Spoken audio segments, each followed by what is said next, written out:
Hey guys, sup? How we doing? Welcome. We are not live for too long, but we are going to be finishing this interview I started yesterday, hopefully, and then I mean, time is not going to permit I watched the Diablo thing. I got like glimpses of it while I was at work, but nothing insane. Just talk about like the warlock class, and because it has some minion aspects that caught my attention. So we'll see. Sup Swanson, how you doing? It did bounce itself out a little. And of course, I am on a call with Arcane, who is still figuring out what his league start is going to be. Excited as fuck for tomorrow? Yeah, me too. I'm looking forward to it. I don't think I've actually played Dominating Blow properly. I played it once, but it wasn't a Dominating Blow build. It was a build designed for Val animate weapon, and I just threw Val domination in it because I was tired of summoning animate weapons, I think. So I'm really looking forward to actually going with it.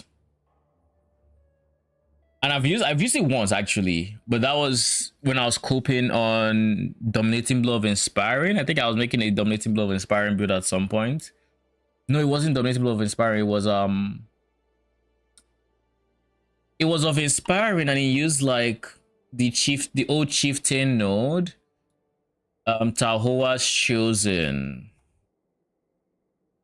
So the idea was I was going to use General's Cry as well as Tahoa's Chosen for them to just spam Dumb Blow of Inspiring or something like that, and I was going to Giga skill quality, so I would benefit a lot from minion damage and go that route, something along those lines. In any case, I don't fully remember. It was a very jank setup, but I remember taking it to like Act 9, Act 10, and then something turning me off of it entirely. I don't remember what it was, but yeah, that's the only time I have really played Dumb Blow as well. Those 2 times. So this is going to be a very nice, different experience, if you will. What a shame. You should just yeah, I'm sticking with Dumb Blow. That is something else. A little bit that way. I'm a huge Sanctum enjoyer, so. All right, what was the section they just finished on this interview? Because I remember stopping because it was a good segue point. Because the tomes were free, right? They were just 1C or maybe even like 0.5C. So it did bounce itself out a little bit that way. I'm a huge Sanctum enjoyer, so. There is a floor, yeah, absolutely. It'll be self-correcting to some degree with the economy, but yeah, regardless. Cool. Speaking of the economy, we. How sweaty I've been in Street Bar recently. How? I'd be waiting to see what the enemy team picks. If I know that go bullet res or spirit, bullet damage or spirit damage. Labao. Just watching. The auction house. So we'll wait this fucking timer, bros. First, I ain't got nowhere to be. There were a lot of concerns about Faustus being added to the core game and instant buyout and stuff. Are you guys happy pretty much with how that went? Where's my phone? Oh, there it is. With player power. Why does this keep blinking? The fuck? Let's put it on 720. And let's let it load. I mean, I can't speak to like, how the game directors might feel or the company at large, but I personally am happy it's in the game. A more grounded answer. I certainly have seen an impact in the rate at which I can acquire, good, decent, even great rares in a trade league when I do play trade league. Yeah. But like, I would say it's worth the trade-off personally. Like, it's just so nice to interact with trade in general now. Based answer to me, yes. We're talking about Faustus. Welcome back. Well, while talking about Faustus, currently he has a limit of 10. Is that something that'll ever get changed? Made a larger limit? It's maybe a little low for a lot of people? There was an issue to change that. It didn't quite make it into 328. Okay. So it is getting changed. Especially white maps being tradable in the currency exchange, or is that going to be a merchant tab thing only? I don't think they're allowed to be. Yeah. It might be a technical limitation because you're only allowed to trade homogeneous items on the currency exchange, They and have a unique ID. even a white map does not count as a homogeneous item. Yeah. Because you can't. Yeah, that makes sense. Can we get the ability to I'd be surprised if you could. merchant tab, similar to the way we can do with a premium tab? I think I specifically requested this because I'm basically, I play Trade League and I do the same thing every single league start where I'll get to around level 90 or so and then I'll just farm ROG for like a few 3 or 4 days. I'm sort of crazy in that I think I'm one of these rare players who actually enjoys trading with other people, but async trade did make ROG like way better, and that was my biggest frustration of like the jank of having to like, I'll have like 10 tabs with like 10 chaos, 20 chaos, 30 chaos, and I'm like, okay, none of my 30 chaos is selling. I want to make it 20 chaos, and I couldn't do that easily. So yeah. Awesome. I will push for it at What some are you eating point. tomorrow? Nice. What am I doing? I have work for half a day. Oh, eating tomorrow? I don't know. I haven't thought that far ahead. What do you take me for?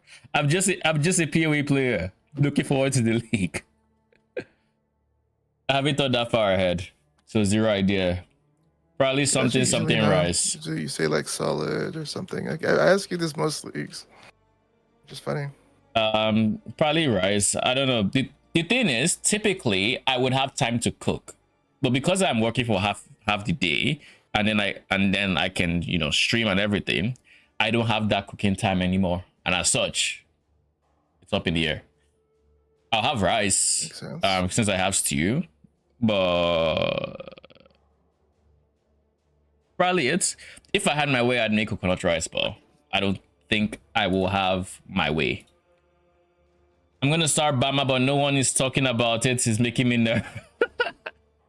Hey, at least at least there's no extra nerfs coming your way before league launch, you know. All those 90th minutes nerfs, they hit different.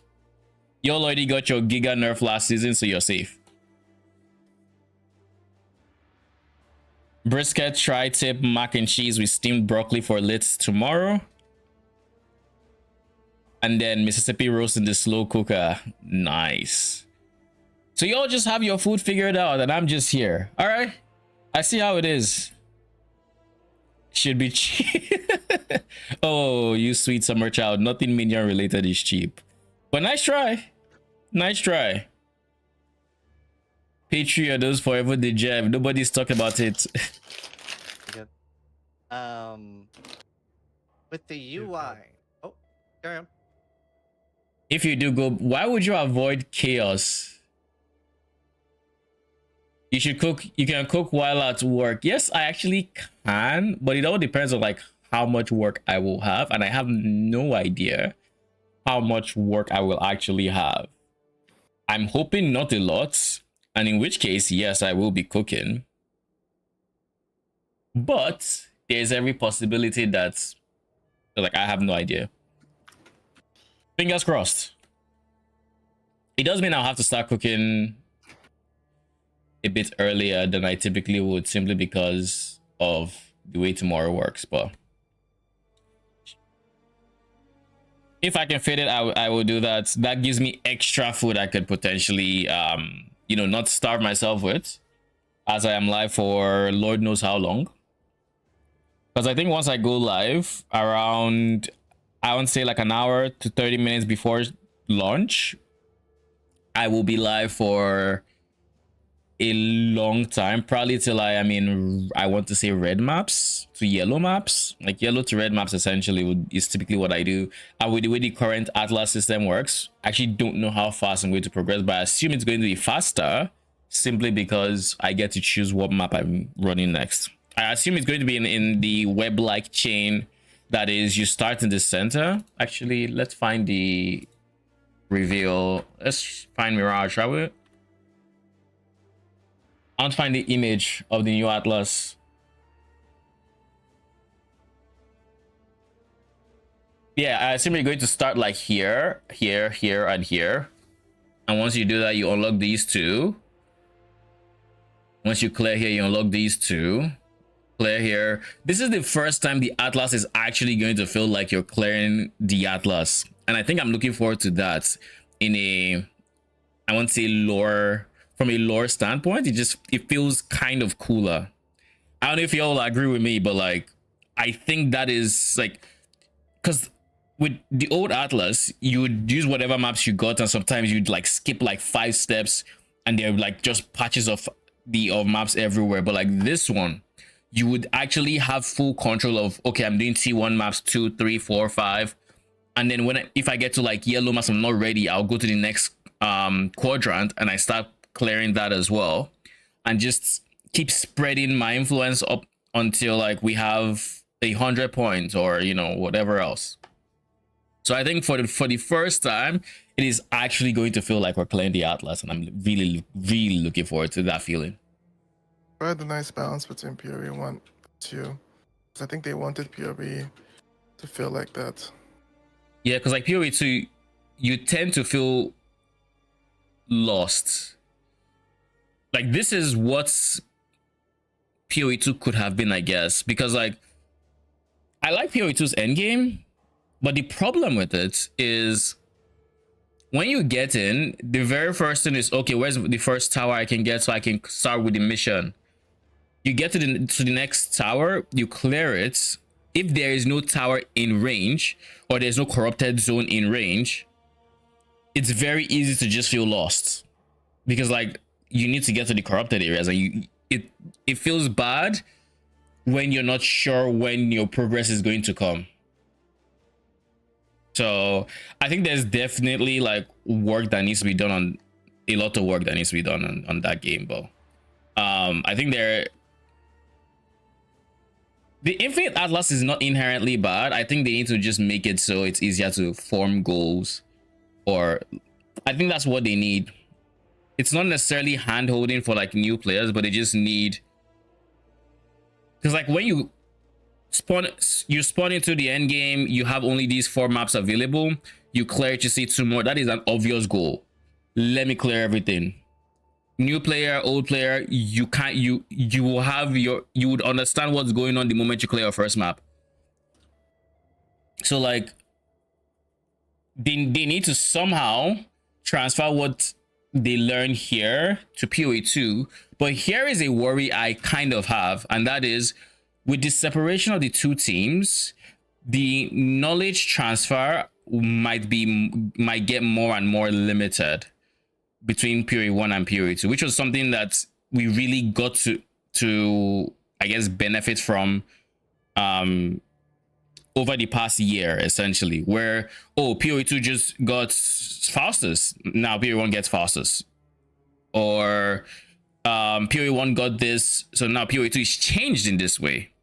Now, because they are separate teams, I feel like there'll still be like some people that go back and forth, like there'll still be knowledge sharing and everything.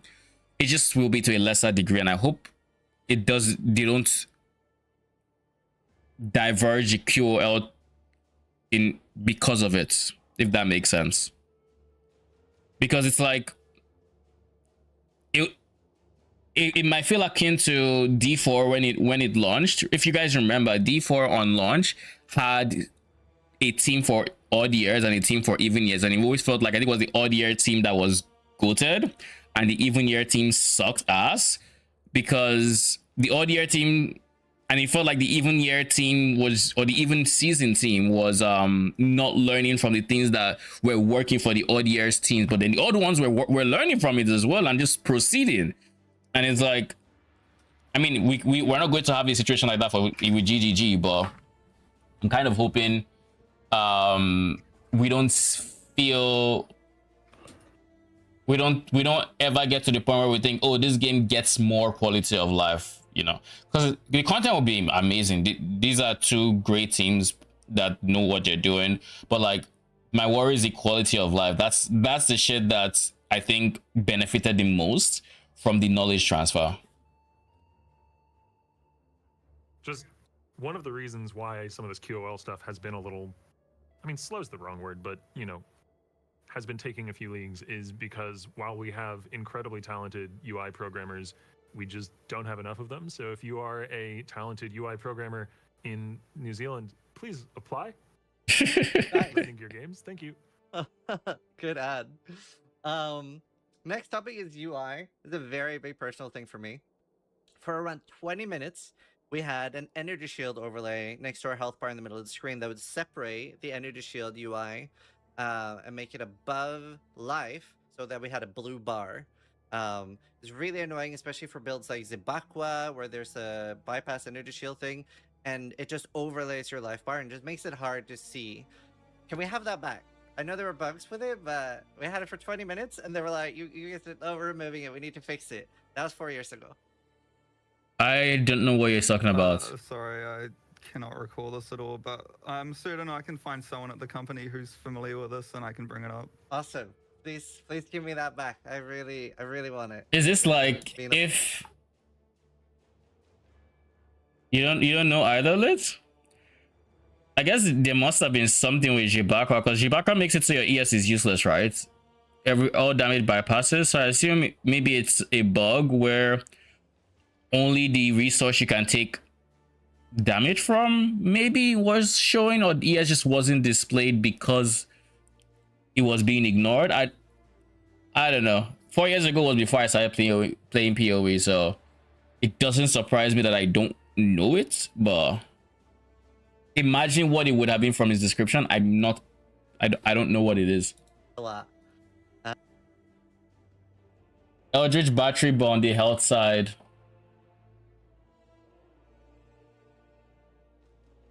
Like, even though the ES isn't going down, it still shows like it is, or it kind of adjusts the numbers to where when you're a third of your health down, let's say your ES then empties and now it starts to give him your life at, you know, I think the bar goes at an increased rate, maybe, I don't know. And if you get rage, yeah, there's a small bar, I think, under your health bar or something. Oh, so like literally an ES bar above the character. Maybe. That would be pretty decent. But then imagine you have ES, you have life, you have rage, and you have mana. The top of your character starts looking a bit. And speaking of UI stuff, mercenary UI for anime. It was active for only 1 day. I could have missed it, possibly. It sounds like it was there for a very short while. Like they took it out real quick. Guardian? I don't want to cope on this because I saw how quickly they shut down the mercenary UI for AG conversation last time it was brought up during Berkeley. Like I was shook at how fast they just said no to. Like there wasn't even an ounce of let's consider it. And we'll just say straight no. I think the programmers would probably shoot me if I suggested that. It's certainly one of these things where I just don't think it's gonna ever be worth the technical effort to get in the game for what Animate Guardian just does as like a single solo skill. I'm not gonna say no for sure, but I just think we did bring it up. Would solve the weapon issue. Oh, I know. Wait, were you here when I was playing a Chains of Command setup and I gave my AG my expensive dagger and he fucking wielded it in his offhand? Because apparently I probably gave him shield weapon, which meant the sword, instead of going to the main hand that I wanted it to go, just replace the shield instead. And all of a sudden, now the expensive dagger I just spent how much crafting is now on his offhand when I knew I want him to have a shield. And it doesn't even make sense for me to leave him the way he is, because that means every animate weapon, every chain of command animate weapon that gets summoned is going to alternate. So one will be the good one will be the bad one. It's like, so I had to recraft that dagger and then give him a two-handed before giving him the dagger. That actually pissed me off. That actually pissed me off so much. It would, but yes, it will solve that issue. At some point, I can't remember the exact reasons why, but Yeah, I'm pretty sure I get shot by the programmers. I had double paradoxic as at one point. Yep. That's it. That she heard. Like it killed me because like this was like a pretty good crafted dagger. It was a pneumatic dagger, so like I spent a decent amount crafting it. I think I even recombed and stuff like that. I don't remember exactly I think it was recomb, yeah. I think it was like a full recomb process dagger to get this really good dagger. Spent good money on it, and then it's just, oh yeah, now you have to delete it. Okay, that's fair. I hope it can. Like I'll never forget how I felt the moment I saw that shield disappear. Cause like then I spent the next 5-10 minutes hoping that maybe if he wielded it on his main hand, and now the other one is on his offhand. So if I give him a shield, I think I even remember.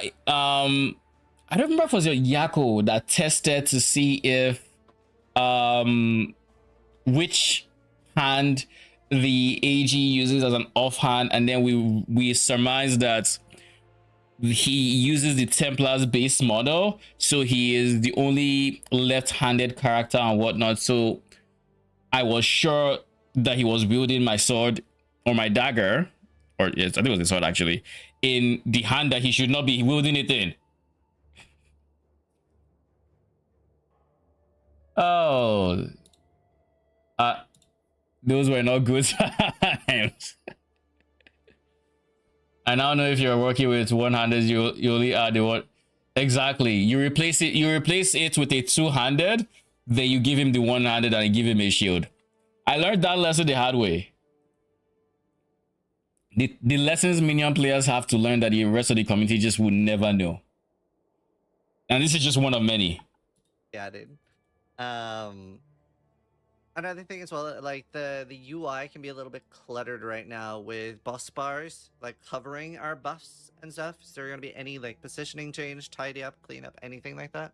Wasn't this question on John Brown's interview? I feel like it was.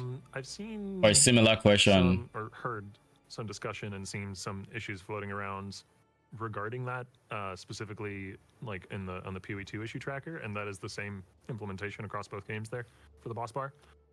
So I can't really promise when or what form that will take, but it is on replica or a sacrifice. Something that would be more, let's see, you know, Jonathan and Mark's decisions as it does impact both games.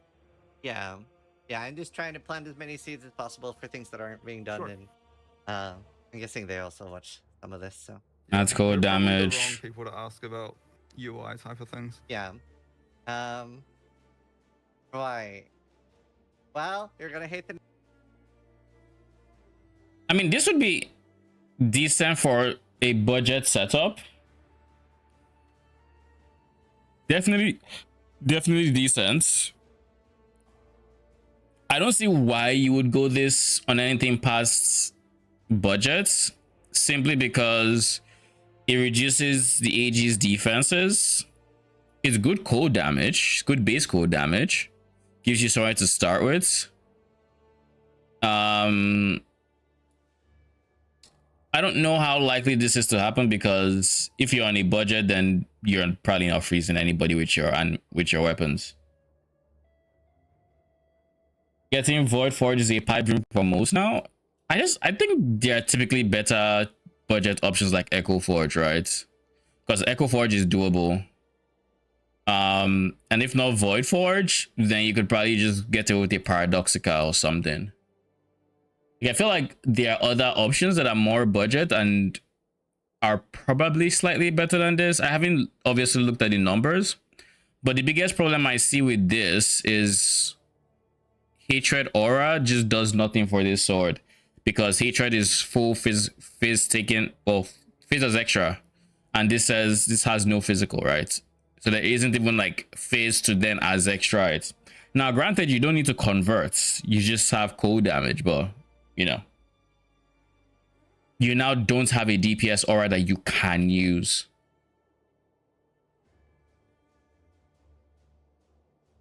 I assume what you could also do though is if you were to still run Hatred, the base AG is physical damage, which isn't a lot, and if you were to get physical damage on Ghastly Igils, that would still work, but that just seems like a waste at that point, you know? Yeah, that's like the only thing that is probably less than ideal here is that you have no DPS aura that you can use effectively. Next two questions, but then it gets great again. Go for it. In the past, there has been talk about importing pre-planned trees to PoE, just in case you know the status of that. Like a trace not route. specifically the status, but there is someone who has been working on it. Cool. I can tell you that much. Awesome. That's great to hear. That's huge. Muting That's our own nice. specters, other player sounds. I know we got a minion you can buy to kill other people's minions. But even muting our own Steal them. specters. Oh, actually, there is one to kill them too, isn't there? There is, yeah, I have it. It was mandatory for Trade League. To kill specters? Yeah. Wait, what? There's an MTX that can kill other people's specters? Or at least... Yeah, I understand the change and I'm all for it. He has an MTX that kills critters.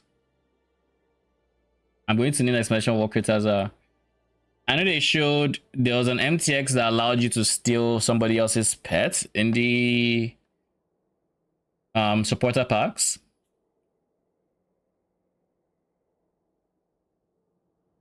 Oh yeah. I remember that.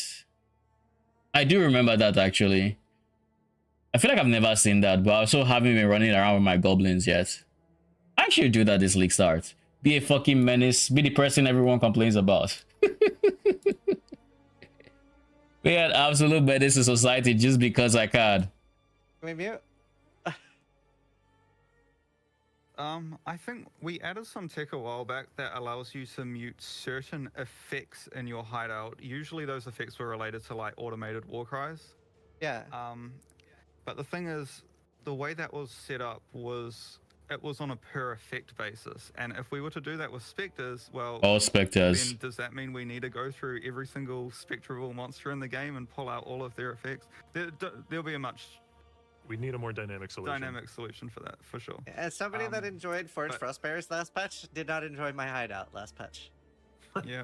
I think I remember when I played Slave Driver Spectres once, and those things... Oh, by the way, were for people in chat who may not have seen it, we did get a bit of information on one of the new corpses and some extra things, i.e. we're now getting heroic tragedies from PoE2. I don't know if they are going to work the same way, but the way they work in PoE2 is they take your attributes and then they flip the effects of the base effect. So strength can give increased ES, I think is what it is in PoE2. Intelligence gives increased evasion, and dexterity gives increased ES, increased life rather, or something like that. So, and those are 3 different keystones. So I'm assuming it might be something to that effect, or it might be something different. We also do not even know if this is going to be coming from Legion or if it's coming from Expedition, because I mean these are Expedition bosses, but like this is still a timeless shoe, and that's a Legion classic. So my money's on Legion, but you never know. And then there's of course increased effect of socketed magic searching eye jewels. If we can get the Stygian Vice, a singular one with 100% effect of magic ghastly eye, those guys' stonks will go up, is all I'm gonna say, because that would be half a Darkness Enthroned, but you get all the stats on a rare belt. And I think that would be kinda really strong. I don't know if it will beat a Darkness Enthroned, because the strength of Darkness Enthroned is that you can potentially get 4 ghastly eye jewels for the price of your belt, whereas this would be 2 ghastly eye jewels for no price, you know, for free essentially. So there's that. And then there's the perfect Astral Lich. Now this is going to be very, very strong on poison builds. I can already tell Helmbreaker was foaming at the mouth when he saw this, because this is probably going to be a temp chain that is better than what your AG can do and like other sources of secondary temp chains. I don't think it will be better than the player's temp chains, but it will be a good close second most likely.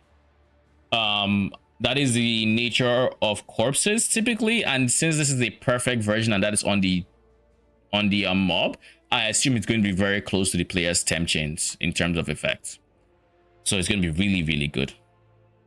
Then for the other skills he has, like fires astral projectiles, I don't know what that is. I don't fucking know. Same with the astral chain mines. We'll have to see. People have said that it sounds like a debuff related skill. I don't know, but it's mines, so we'll see. Actually, now I realize this says on hits. I still stand by the fact that I think this temp chain is going to be more effective than, you know, regular. It just means he probably has a pretty decent way of hitting many enemies or hitting fast or something, like hitting a lot of people, which would make this worth it. And seeing as this is what I would imagine you get for the perfect version, and then this is like the regular version, and then this astral projectiles would be the imperfect versions, like in the base, if you will. But we'll have to see how this actually ends up playing. Surely we get a DPS Spectre, right? A DPS Corpse. But we'll see. We'll see. People ever in my hideout, yeah. It's a legit concern.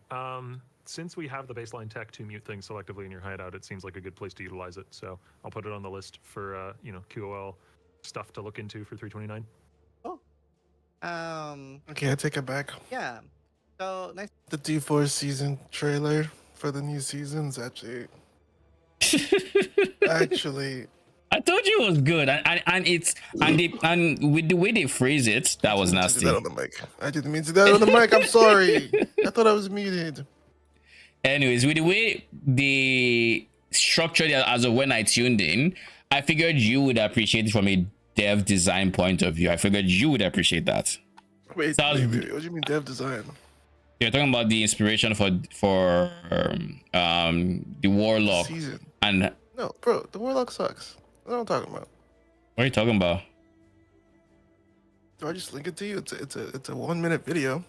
It's the season trailer. For the season. Sure. Let's see. You've never seen anything like this. It's in your DMs right now. Sure, Like, I'm yeah. not joking. I'm not joking. I'm not joking. All right, let's see. Season of Slaughter. This is this season, right? Pre-expansion. By the way, this season's one of the shortest seasons they've ever had, by the way. You don't need to tell me that. I know. Yeah, I was the one talking about how since when did they start having seasons this short? All right, 1080p.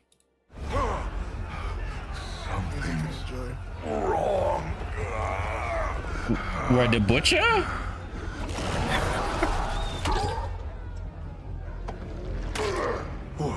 What's happening? You can smell it. Holy. Fresh meat.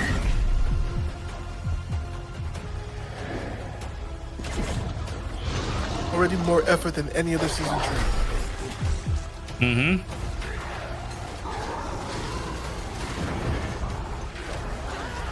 They even added a new skill because this great skill, this one that looks like it has a this guy, this is new. Butcher doesn't have this. And this is an ode to his OG arena, if I remember correctly. This is what it looked like. His the Butcher's Forge? I forget what it was called, but this is how it looked like in any case. So that's new. Yeah. D1 rather. Surely Rampage, right? Your kill streaks get deadlier with bloodied items. So kill streaks is from D3. Kill streaks is a thing in D3. Yeah, it's also a thing in D4 with certain like some people care about it, like the mercenary cared about it. Could you play as Butcher back in the old games? No, the Butcher was always an enemy. This is one of the most new thing that Diablo's ever done.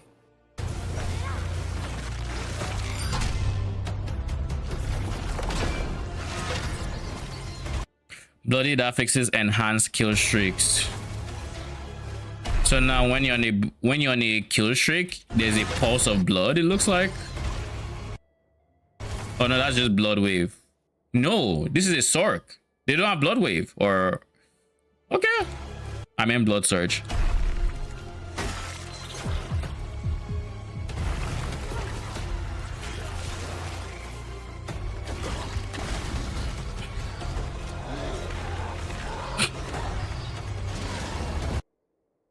You know what this feels like? This doesn't feel like a season. This feels like a free share. Yeah, it does. Which This is pretty feels much what they went for. this feels like a free share. It feels like this is not a full season. Here's some cool stuff to play with to buy time. That's what this feels Something like. in this season that you're not seeing here that they chose not to say anything about is there's gonna be a mechanic called slaughterhouses, but they don't want to tell us till the season comes out. And Surely cow. secret card level, right?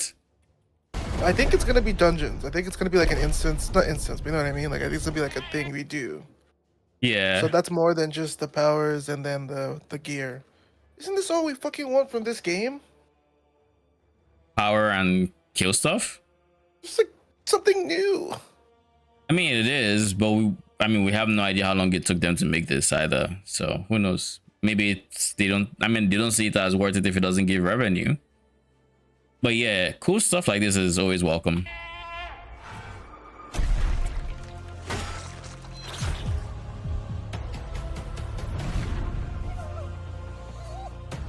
That's a cute pet. Instantly unlocked with deluxe battle pass, surely, right? Not spending anything on this game.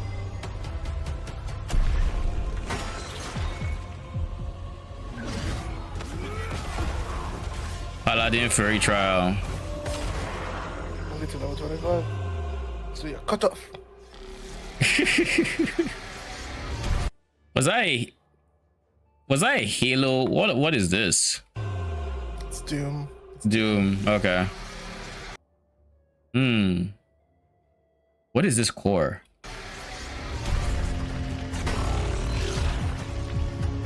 I see. So a Doom skill skin that you can use on any class. I'm a fan. I'm a fan of crossovers.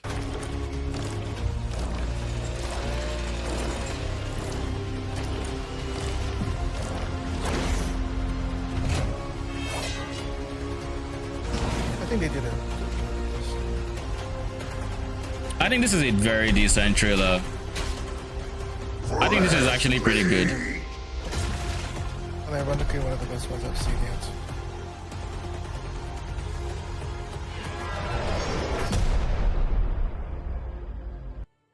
I think this is really By the good. way, Nightmare Dungeons don't have doors anymore. Iron Man Dungeons. What do you mean Iron Man Dungeons? Nightmare Dungeons. Oh. They never did. They just had stairs you would climb into the next zone to. Yeah, doors too. So they smoothed out the connection. Yeah. Is this a As far as new I change? understand. Yeah, it's a new change. Okay. Okay. That was actually square credit to do. That was actually a good trailer. I don't know if that one. What day did they say it was? I feel like it's a day after PoE launch, which would make it a skip for On me. the 11th. Yeah, that's So we have time to play. We don't have to play it on release. definitely. I'm not going to play it on release, that's for sure.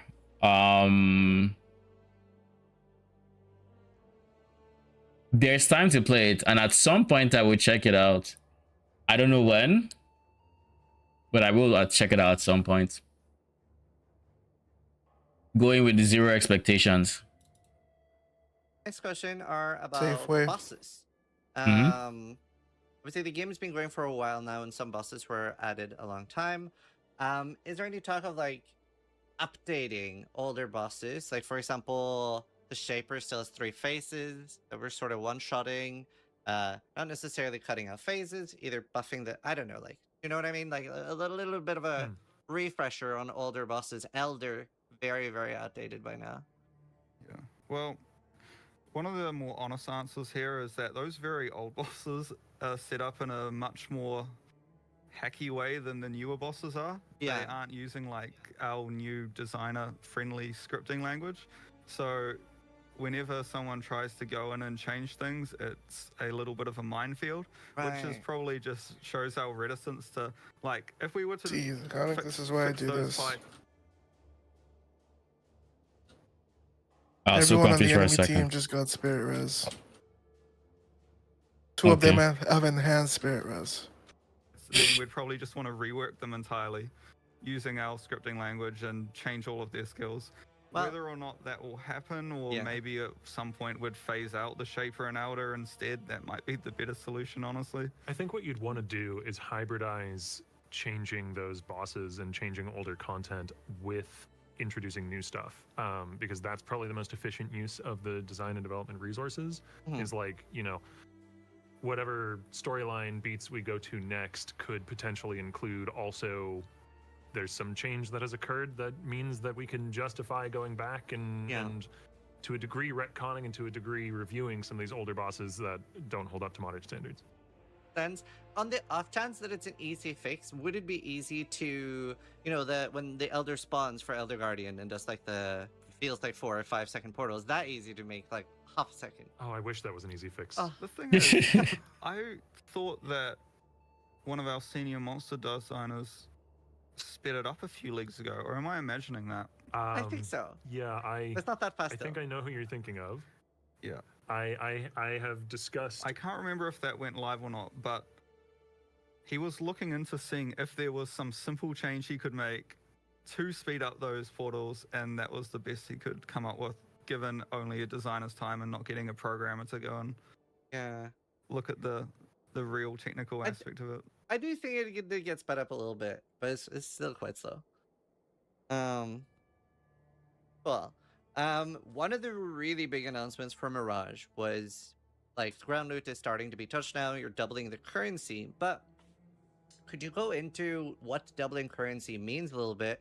For example, does it affect scarabs? Is that a currency? It does not affect scarabs. So the things that it will affect are all the core drop pool currency, but I guess from a player's point of view, You think there's any might not currency be tab? immediately clear. So it's all your standard currency items, including quality currency. It will also include a couple of, well, okay, actually, so the doubling loot currency, I don't know if I should be giving away all the secret weightings. Well, to be fair, these aren't Feel the free. weightings, but there were certain currencies we did not want to double the rate of from ground loot. For Okay. example, Mirrors of Kalandra have not been doubled. They are actually slightly more common than before, but they have not got the same buff to ground loot that all the other currencies did. Just Yeah. because we want mirrors to remain just as special as they are now. They are very Which special. makes sense. Only found 4. There are a couple. Voidborn keys are not more common. Voldos puzzle boxes are not more common. Is there any other specific items you'd want to ask about there? Iniquara's Lock. Not more common. Oh, interesting. That's surprising, choice. but We were treating that at the same special Mirror. as a Mirror of Kalandra. I knew it. I fucking knew well, it. I mean, okay, so the obvious ones are also there's a lot of concern with all the Harbinger currencies now. Because like like Annulls and Ancient Orbs and stuff, are they way more farmable now, or like Well, arguably they were more farmable before, because if you wanted annulment orbs, you'd go and do Harbinger, right? yes. But annulment orbs are more common in. So, aside from everything getting doubled, we did actually look at a bunch of the specific currencies and change their weightings relative to each other. So, annulment orbs are actually much more common from About core drops fracturing than orbs? they were before, relative to the other currencies. Same as exalted orbs and regal orbs were the other two notable ones that are now much more common than before. Okay. Fracturing Orbs? Fracturing orbs have been added to the core drop pool, but I'm not going to state how common or how rare they are. Exalted orbs of Imperial 1 have always been in this awkward middle ground since I started playing, where it's not free enough that you just want to use it early, but it's also not expensive enough that you care that it drops. If anything, you're just more pissed that it dropped because it could have been a divine. Yeah, basically. Right. Okay.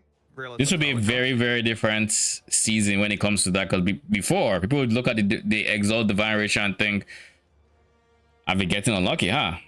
So many exalts. Where are my divines?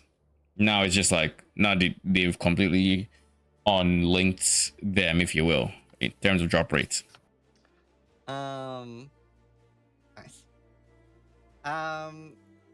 One thing that was brushed up on a little bit in the Q&A was tiered loot.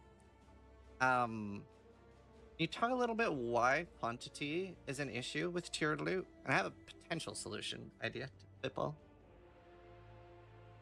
Can you expand on the question a little bit? So, I'm not. for example, when it comes to tiered loot from PoE 2, right, where they identified a better tier, I'm a huge fan of the idea of that because I would like to see less.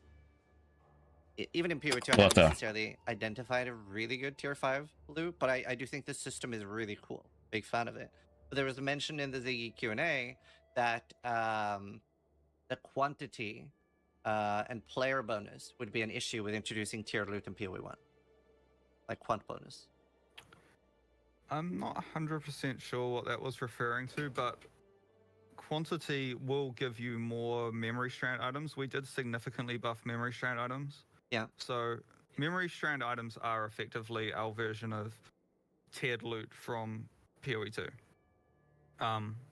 So the more quant you have, the more of those items you will get. So I'm not 100% sure what the quantity issue is here. I guess the main difference is that the memory strand items don't kick in until you're in the end game, whereas the tiered loot starts in like the latter half of the story in PoE 2. So it's feels a bit more core, I guess, but they are pretty similar. That too, but I don't know if this could be like very, very at odds with what the community feels, but I feel like there's a very big difference with that and identifying, like, it feels more like crafting to me. It doesn't feel like finding an item. Sure. I guess I wish you find a good rare items. Like it does feel with memory strands. The way I currently feel about it / see it is I find a base that has a really good like amount of memory strand and it's a good base.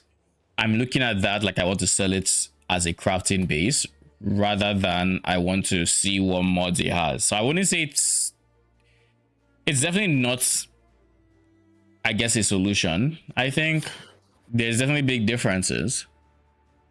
And I feel like I don't remember what happens when you identify this item. If it consumes all that memory strands to give you better tiered mods, or if it just has better tier mods and you still keep your memory strands. I don't fully remember which it is. But like it doesn't not consume. So that's saying it does eat it.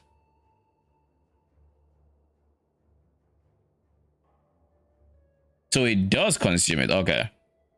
I assume that's what you actually meant.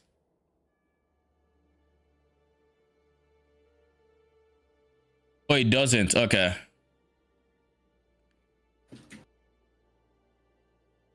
But these items will have better stats? Question mark.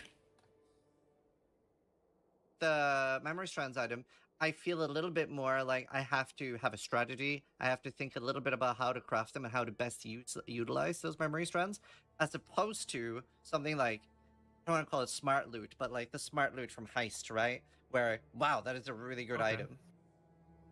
But isn't that essentially just, I don't mean to be combative or anything, but isn't that essentially just memory strands, except they go away when you craft on them? Because when you identify an item with memory strands, the memory strands are affecting the identified mods, I believe. Yep. Yeah. I guess for me, they haven't felt as special or as like identifying an item. Yeah, and I think the reason for that is just because we've got so many other sources of like better rares spread throughout the game. So for example, from King's March and from the Breach Tree and from Heist and from ROG and that type of thing. Yeah, I can't, picking up rares on the ground is a very tricky topic to address, and I do even wonder if players do want to be picking up rares off the ground to find the best items. Theoretically, I would love it that you could drop the best item in the game from the ground, which is why I sort of have It's such a mathematical impossibility right now because nobody's picking shit up. Exclusive mods, but completely different topic. Yeah, it is a tricky one. Like, I don't want to be like identifying and picking up every rare item for sure, but I do, at least in my head, obviously it's hard to know if that's the case, but I do love the idea of, like, let's say a tier 5 amulet being something that's actually quite rare, like something you don't drop every day, and you're excited to identify it because it has a very big chance to be good. I do like that idea in my head. Another one of the issues, which is I think more noticeable in PoE 1, is if you look at an amulet in PoE 2 and you get a tier 5 amulet, basically every single one of the mods that can roll on the amulet, in my opinion, can be a very good and generically good mod. There is a lot more filler mods on amulets in PoE 1 compared to PoE 2, which means that even if all the mods roll at their highest tiers, it just doesn't necessarily mean that it's like a very good amulet, because it could be rolling with some filler mods or some incompatible mods, which I think, because the PoE 2 mod system is much more streamlined, I feel like on average, if you found a tiered loot in PoE 1 and PoE... Yes, also... There's also part of the problem with tiered loot, or with the idea of tiered loot in PoE 1 as well, is most of our crafting systems that we engage with actually start from the ground up. So if you were to drop an item that has 2 good prefixes, 1 good suffix, you haven't dropped a good item, if that makes sense. It's only a good item if, let's say, it drops and prefixes are done, and it's done to the point where you can actually craft the suffixes and have a a really strong item, or vice versa. Your suffixes are done and now you can craft prefixes, because it's not cheap crafting the other side when it's done. So you have to make sure the one side that's done is completely worth it.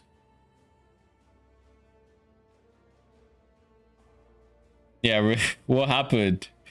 The PoE 2 one is probably going to feel better. It will. There is a lot of filler for sure. Yeah. It's a tricky one. Have you guys talked about like drop only mods? Similar, like we did have that in Incursion. I'm a big fan of drop only mods. Thoughts on that?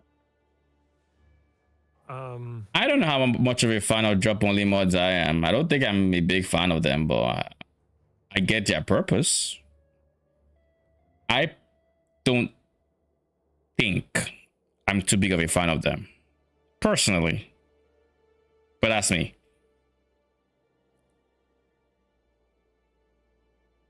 If that's the big side work. I mean, it's nuanced, right? Like you might have some good item that really just rode with 2 very low tier or low weighting mods that you would typically never see together, and maybe that would be it. But if you drop, I want to say, what's a good example of this that's not a weapon? I'll use maybe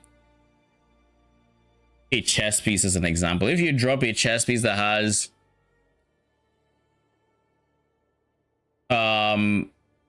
okay increased defenses and okay flat defenses, but doesn't have and has like 1 T1 res, I wouldn't bother with that item because it's not going to sell, and it's not worth, in most cases it's not worth crafting the other side unless you can lock out and hit a T1 life mod on the prefixes. But the problem is there is no cheap way to try to get life on that prefix, because the ways you would get life on that prefix include meta modding, which is already spending divines. It includes, if it was good suffixes, you can make the argument that, oh, you can probably use beast crafting to cheapen the meta mod, because you can go suffixes cannot be changed for cheaper. But it's still a decent investment for something you know will probably not be that expensive because it's not 3 good mods on the one side. Does that make sense? It's just not great to craft on it, and the item as is not great. So it either drops really good, or it drops with one side good and the other side to something that you can work with. I mean, I've specifically brought it up because it's something that I like in other games and also liked in Incursion, but Never thought of it that way. It has been discussed. It's been a Yeah, crafting in PoE1 makes me think in all kinds of ways because I've always wanted to profit craft. I've never actually done that seriously, but I've always wanted to profit craft, and so I like thinking about crafts in how can I potentially get more money for this item? And in many cases, it might just be bench crafting a mod, because here's another way you can obviously make money from an item that otherwise might not sell. Let's say you just raw craft a triple res ring, but its prefixes are like what are bad prefixes here? For lack of good examples, I'll just say, let's say flats cold damage T3 and like as the only prefix. Now what you could do here is you could just put it up because it's 3 T1 suffixes, and you know that's still decent. 3 T1 reses will still sell. But if you just benchcraft life, all of a sudden this amulet, this jewelry, this ring will actually sell, and will sell for slightly more than you spent on the benchcraft, because now it's going to show up on more trade searches, because people would typically search for life. Even though it's crafted life and it's not like an insane roll or anything like that. Now, instead of it being not shown, it is shown. And there's a very big difference in that. Same with crafting minus mana cost. It also has the same effect, where now it's going to be shown in more search results, whereas before it might not have been. part of the topic of discussion. It's certainly not something that I can say we'll commit to. Yeah. Oh, quick thing I remembered. Any chance of getting something like shift click or control click to use wisdom scrolls in your inventory? Like when you're mid map, sometimes you'll find like Keepers of the Trove, you'll still have 20 rings in your inventory, but you don't necessarily want to go back to your hideout. Very small feature that we also see in things like Project Diablo 2 that I'm a huge fan of. I reckon this is one that we'd have to elevate to Mark and Jonathan as being like, is it removing too much item weight? Like as in you use the wisdom scroll from your inventory. Yeah, it still uses the wisdom scroll. I just don't have to click the wisdom scroll, hold shift.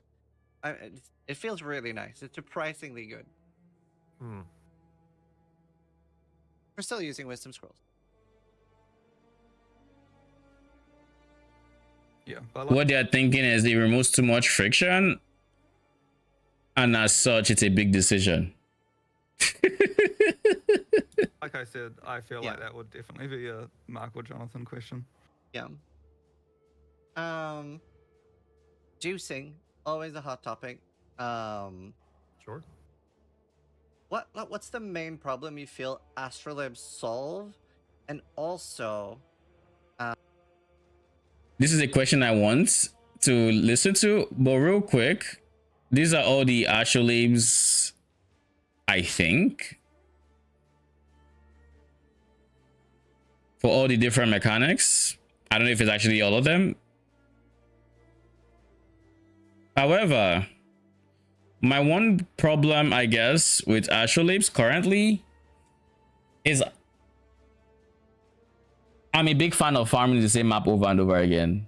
During Freesia, I lived in City Square. I don't think I ran a single other map once I was done my Atlas progression. I was perma City Square. So I'm a big say sit in this one map for this strategy and don't go anywhere.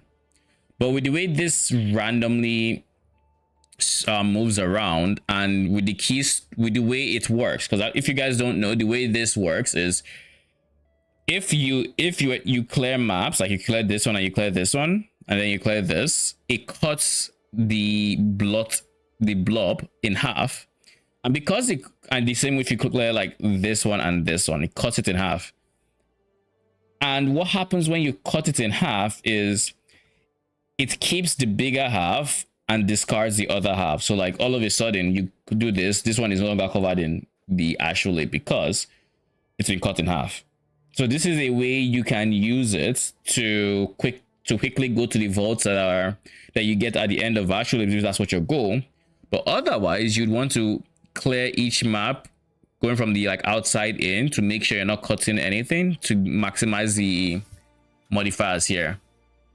That being said, they added a keystone that allows you to run this map and it removes from a random map instead, or a random other map, right? So that should solve, if possible, so that should solve the problem of having to move around. But because it's a random map, if I'm, let's say, farming Necropolis as an example, it could decide by its very self to just yoink this one and then yoink this one, and you know, same problem. So you can't min-max when you're doing that. And I guess that's just a, you know, it's a small pet peeve that I will have. I can already foresee I'll have that pet peeve.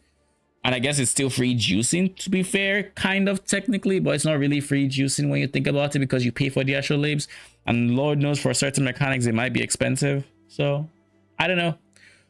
I'm curious to see how it will actually end up feeling. That being said, where the hell is my where is my Settlers astrolabe? I mean, the patch is in live, so they have me data mine, but yo, better give me my Settlers astrolabe. Not even kidding. I need that shit.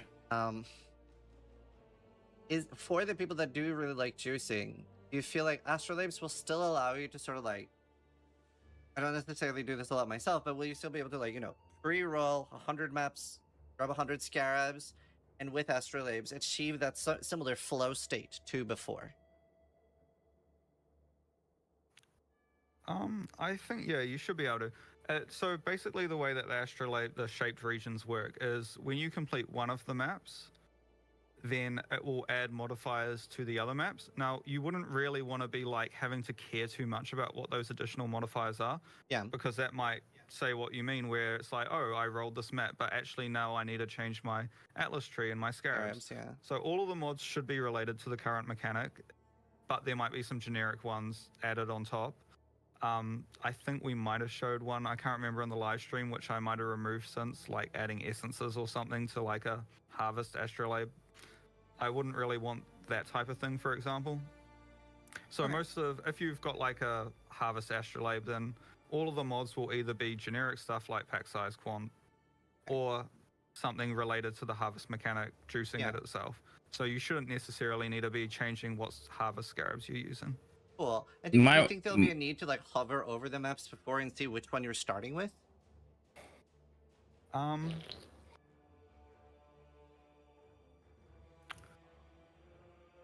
I'd need to play around with that and find out from like how I.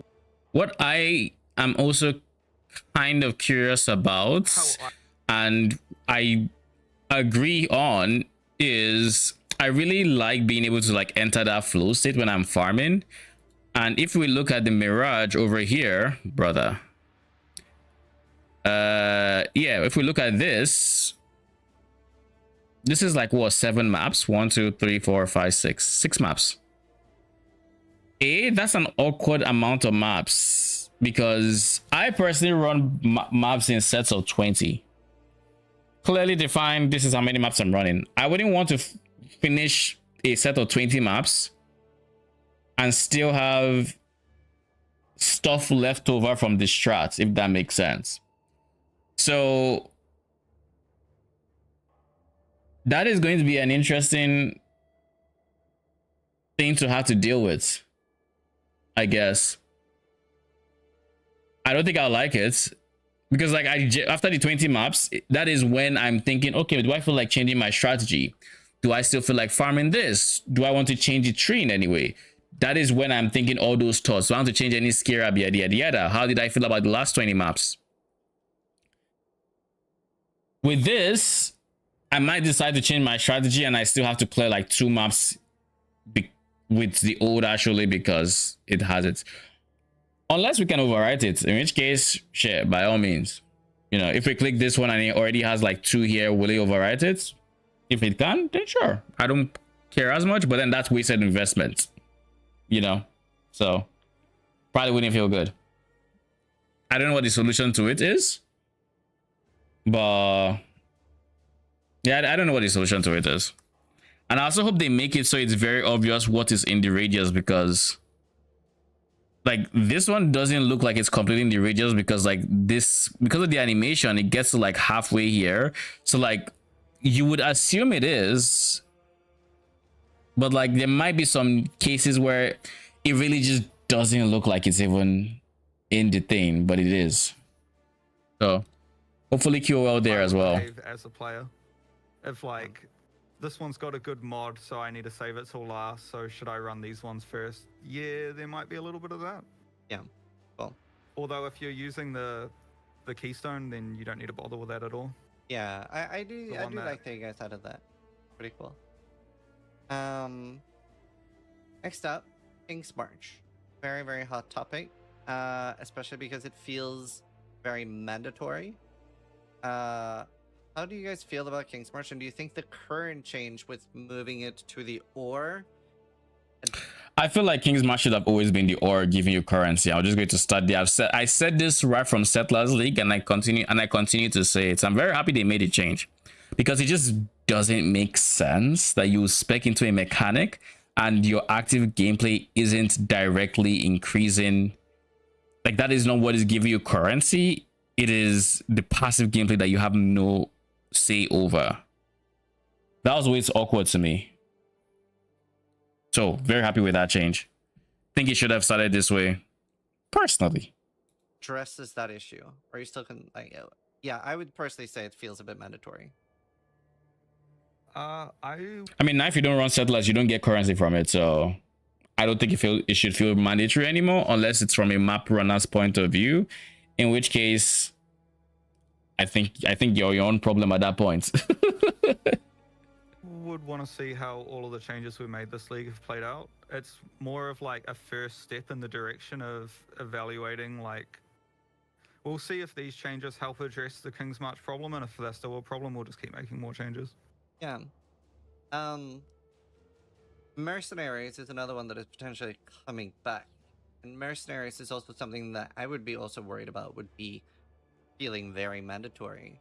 Have you ever discussed rotating league mechanics?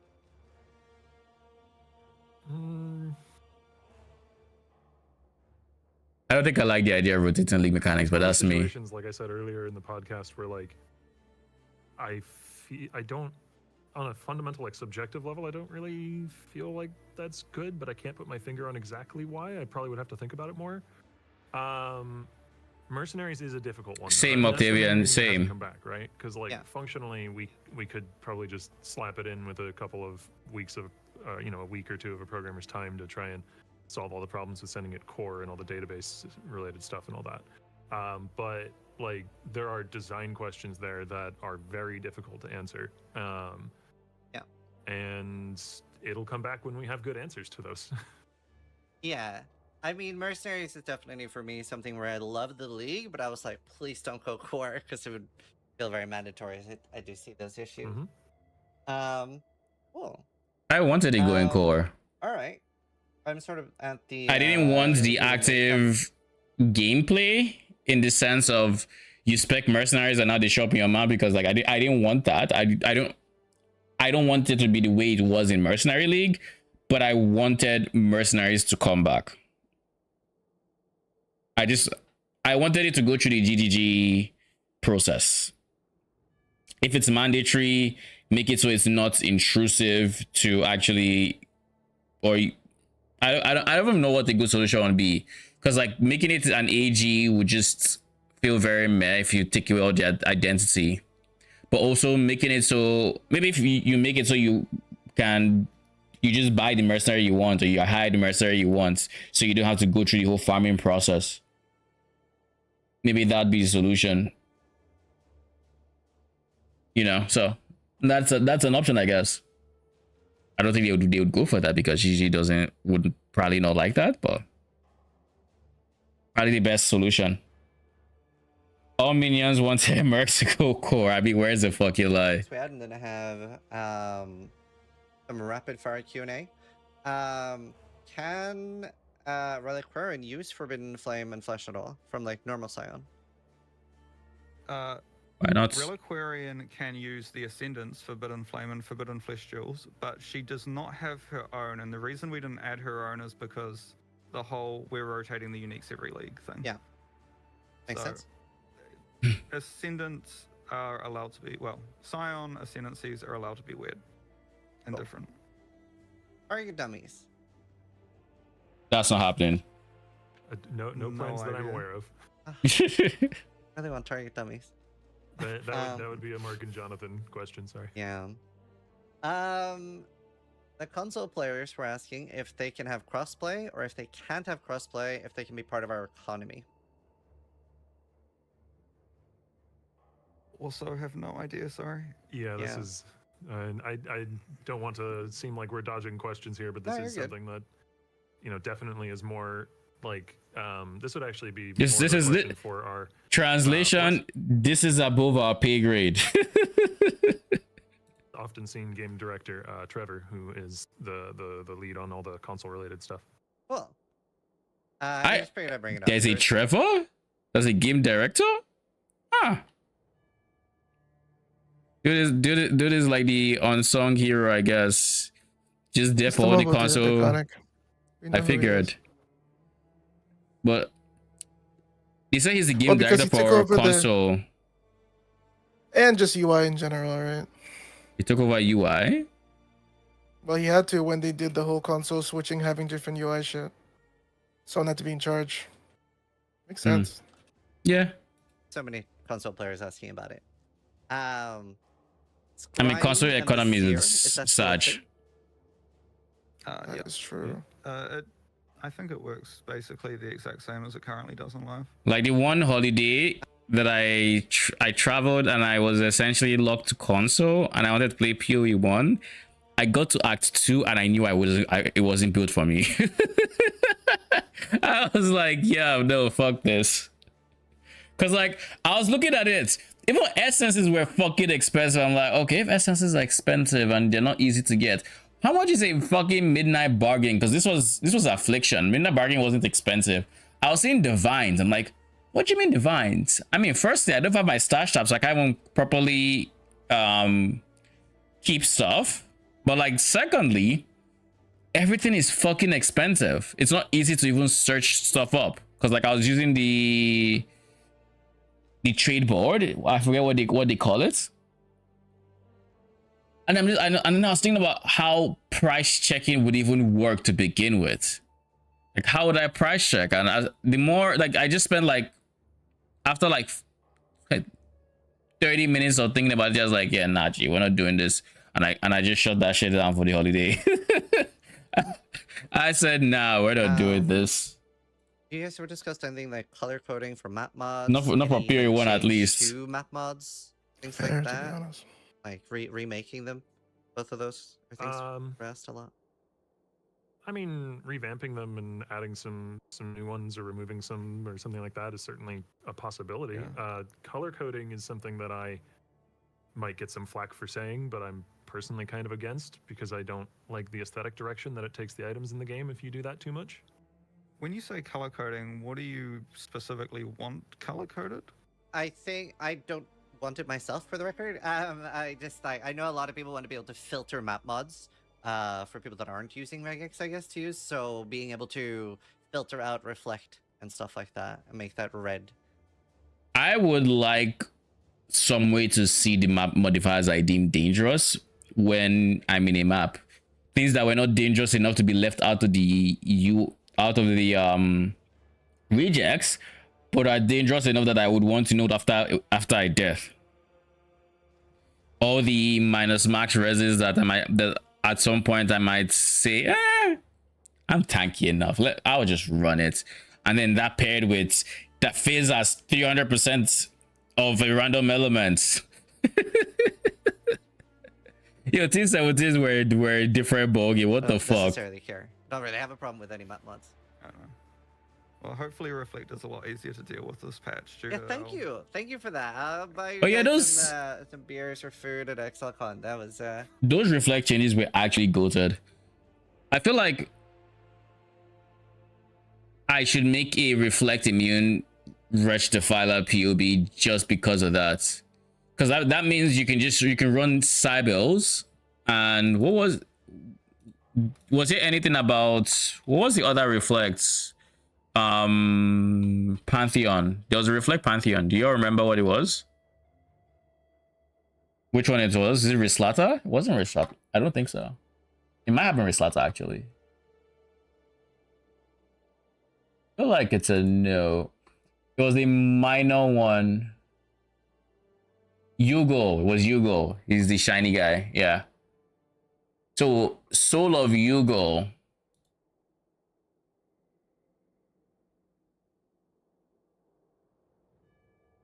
Reflect.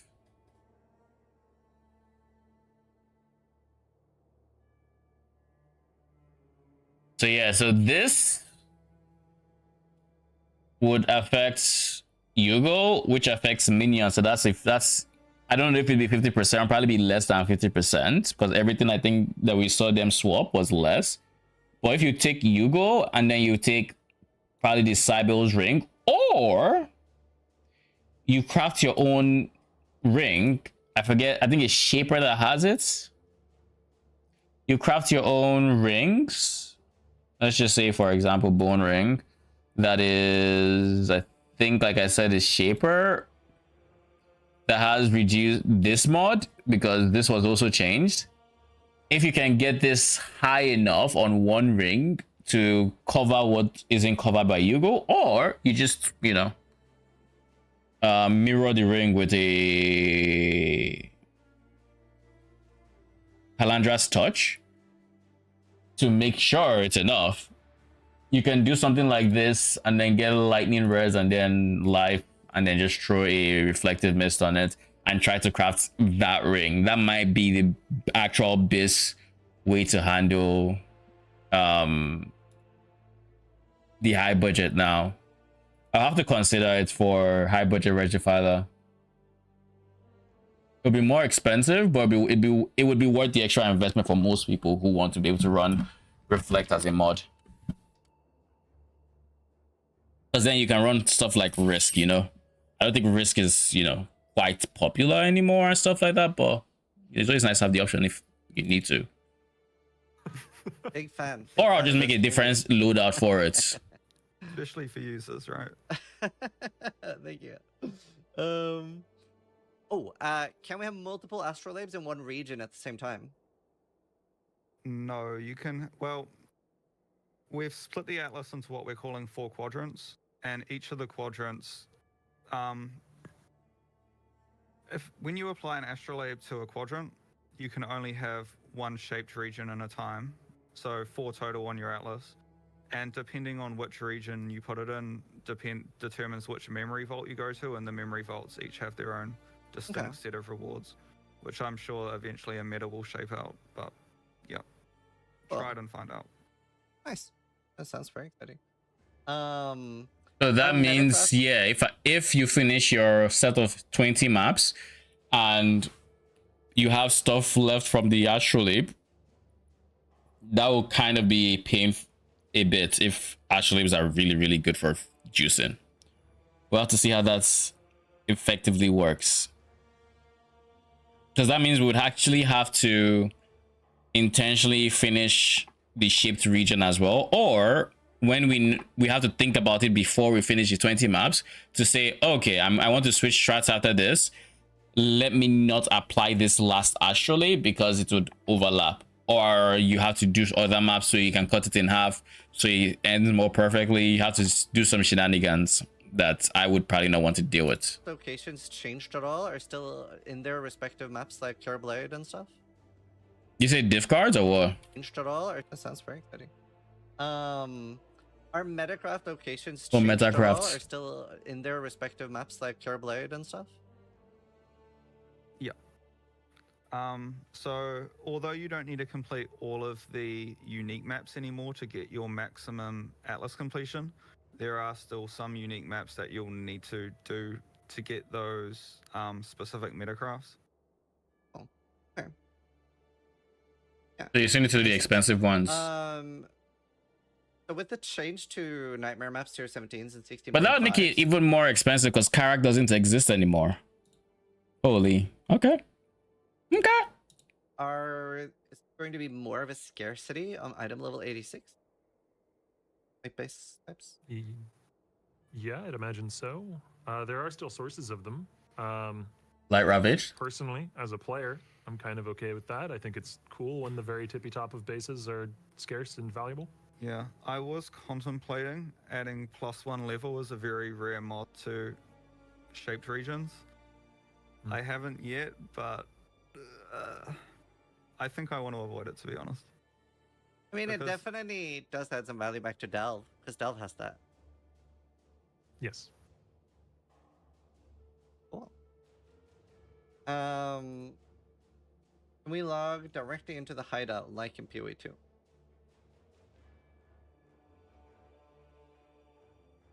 Mark and Jonathan question for sure on that. I'm not 100% sure why they're different in both games, but Yeah, yeah. that seems strange. I'll bring it up. Or Awesome, Andrew thank will. you. One of us will.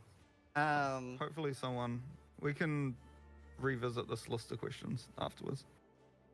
The old memories were baked into Kirak with like the blue text special memory maps, like Kirak Harvest Beasts, etc. Are they gone?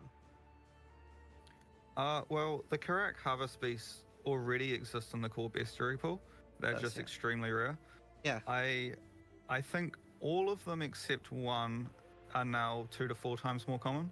If you want to guess which one I did not make more common. Harvest Beasts. Dem one now that it's been reworked? It's the reroll instant implicits one. Wow, that's gonna be very Well- expensive then. Yeah. Well, to be honest, we wanted to do a small rework to synthesis itemization this patch, but we might end up doing it next patch. Holy. I think Since synthesis items are items getting in changed. a little bit of a weird spot at the moment where it's like you don't even get them from synthesis maps, and A lot of people want then that. you have these crafts where you can the base type doesn't matter if you can just continuously re-roll your synth implicits forever. It's probably going to be quite controversial for very, very in-game crafters, but Oh, definitely. for now. Definitely. it. I'm all for it, Yeah, but no, we would love to be see this item insanely drop from the controversial. Sentinel Cortex and Welcome stuff. back. That'd be very cool. Support gems. I realize it's probably not the perfect question for you, but it's something I want you to bring up. Support gems are still class locked, and in a lot of cases don't necessarily make sense. Like Templar doesn't have faster attacks, but it does have a lot of attack based things. Do they still need to be class locked early on?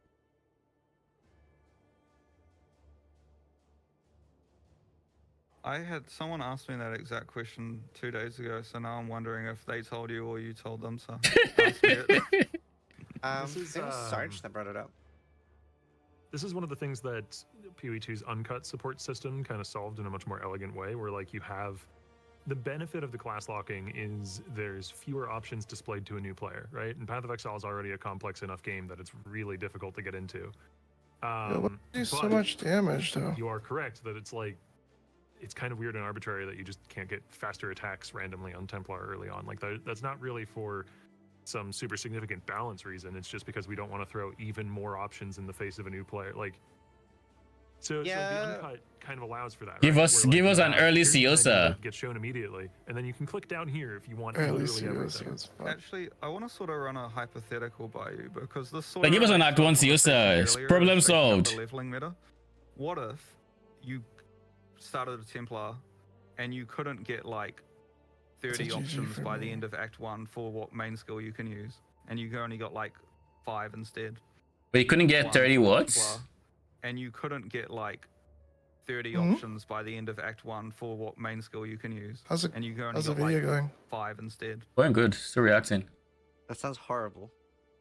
So the suggestion was limit the amount of skills options instead of the 30.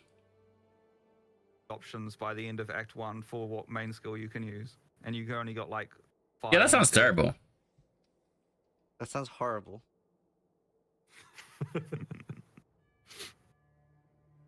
Yeah.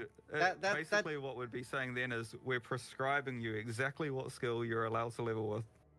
No, I terrifying think that claim, that no. sounds awful. I think I would literally be lynched by the community if I said I like that. It's also, I feel like you're already sort of bypassing the whole like overwhelming thing by what support gems you're offering the players for free. Because like when I'm coaching or helping a new player, that's mostly what they're looking at, right? They're looking at the offered Sure. gems. And in the actual sales window, we're talking about the difference between like 90 or 100 support gems. Did Anyway, you say you're coaching? searching for It took me a second to free, clock that. because like when I'm coaching watching. or helping a new player, that's mostly what they're looking at, right? Because like when I'm coaching or helping He says coaching, yeah. He does his Sunday videos of coaching. Oh, he does. Oh, I didn't know that. sales window, we're talking about the difference between like 90 or 100 support gems. Anyway, you're searching for that, and it can often be more convoluted for new players because it's maybe in the guide, but like yeah, they don't know why they don't have access to it. Yeah, that's fair. I mean, I think it's Wow. it comes with the territory of the earlier conversation around. Probably like, does it for free, stale but like leveling that's meta, stale leveling skills, that's that sort of surprising. thing. And that is something Or maybe that we want not. to try Who and knows? look into and address in 329. So this Yeah. is probably worth having in that scope document to discuss. So Yeah. get it in there. No, for sure. It's like I understand where they're coming from when they say for the newer player they get like blasted with even more choices. It's not great. But like I don't know if hiding them is also the option either, because making them available but hidden, I don't think that's the option either, because that would confuse people following a guide when the gem you want is hidden and the guy just says, like, the guy doesn't actually like write in the notes, go down here and click show hidden gems, you know, like it can, for depending on how new of a player you would be, it can be it might be confusing. But like I'm all for having a side vendor that you can buy from. Give me Lily in Act 1 and I'm fine. You know? I think it's a good thing to talk Why about. stop I at definitely Siosa? think, like support gems are what's gating that, but yeah, I would love to see that. Well, it almost makes me wonder if we should have the Lily vendor just be. Like in every town. Exactly. Yep, basically. But supports only, or should it be for skills too then? I don't know. It is more important on support gems than it is on active skills, but I do think it's a big W for the game if it is on both. I think most of what's like changing the meta and stuff is the region that they're in on the tree and the ascendancies anyway, right? Not so much what gems you have access to. If I have access to Duelist gets Fireball, I'm not going to suddenly start playing a Fireball build for most things. Yeah. I mean, cool. I'll be down for Out that. of the chat interaction, everyone is saying yes, please. Young, thank you for the follow. Appreciate you. Welcome. How you doing? People want confirmation that double Falborn uniques still exist with the Genesis tree adjustments. Yeah, they still exist. The unique side of the Genesis tree hasn't gotten a huge amount of adjustments. The majority of the adjustments / nerfs to the equipment tree. Nice. Really? Was there Weighted ever any shots talk is a of crazy item, by the making, way. Of course, it slows you. Falborn uniques droppable Yeah, but from it- breach content as a natural 16% spirit res, 16% debuff res is actually insane on an orange item. Yeah, it's a dope item. Bro, I played Defilas in Merc League and it was amazing. But you know, we had Doritek. What about playing with them as a starter? I mean, everyone talks about Frostbearers. They are definitely viable as a what's it called? As a league starter.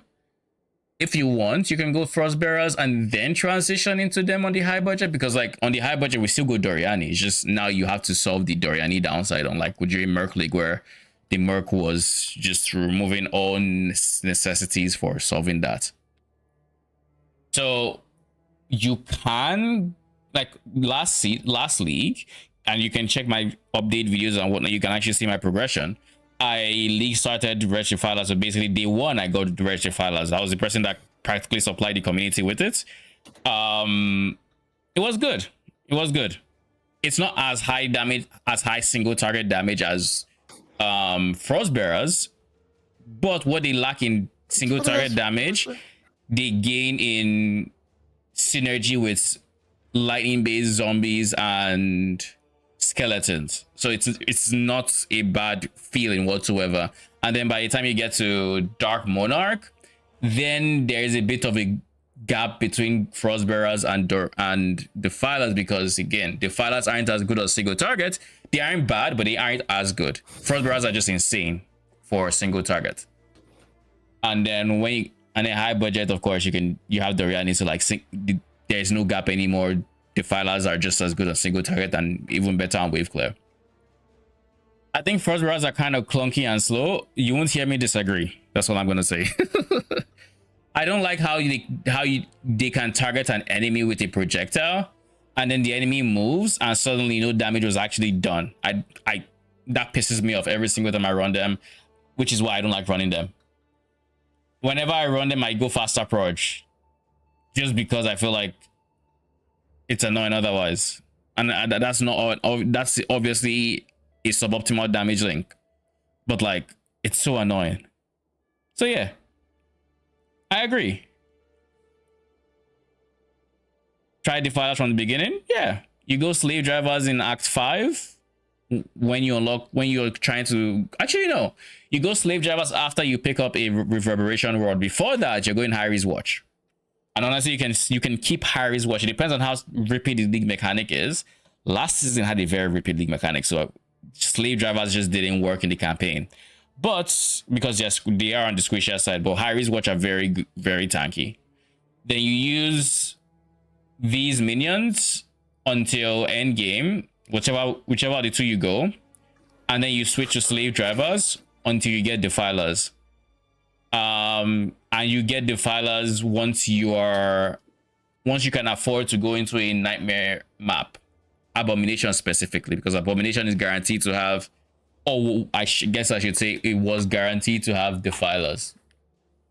I don't know if it still is, but so like I said, you can get Defilers day one. Frostbearers will be available slightly before Defilers because you just need Verisium, which means once people are in endgame, the Frostbearer should be available. But Defilers take a bit more time.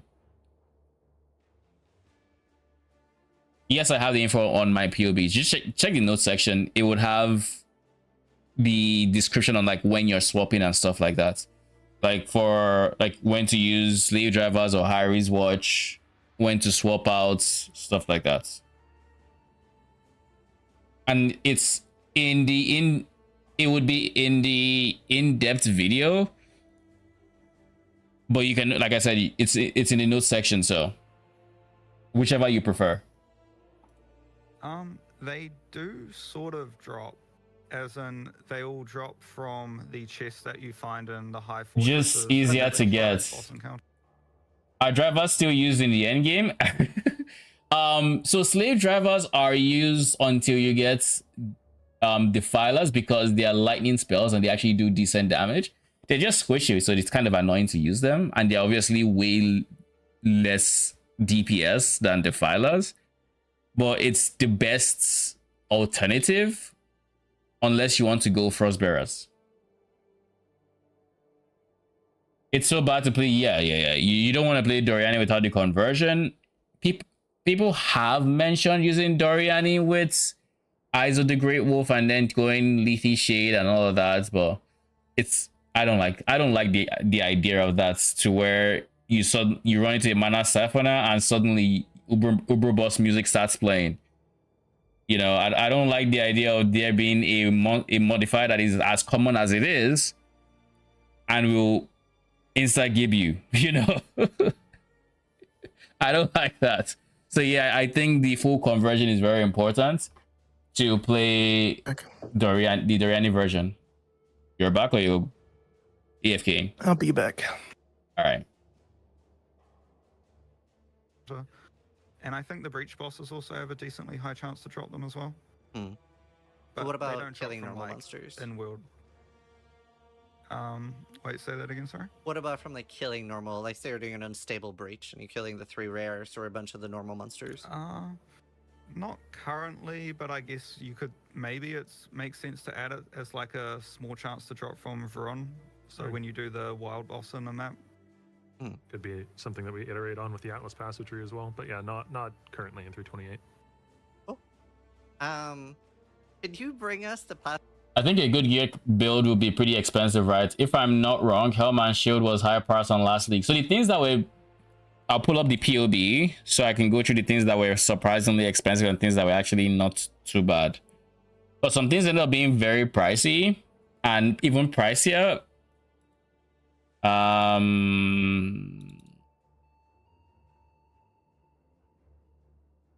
So in terms of items, this was expensive. This, I think, stayed like 2018 Divines for a bit, for a while.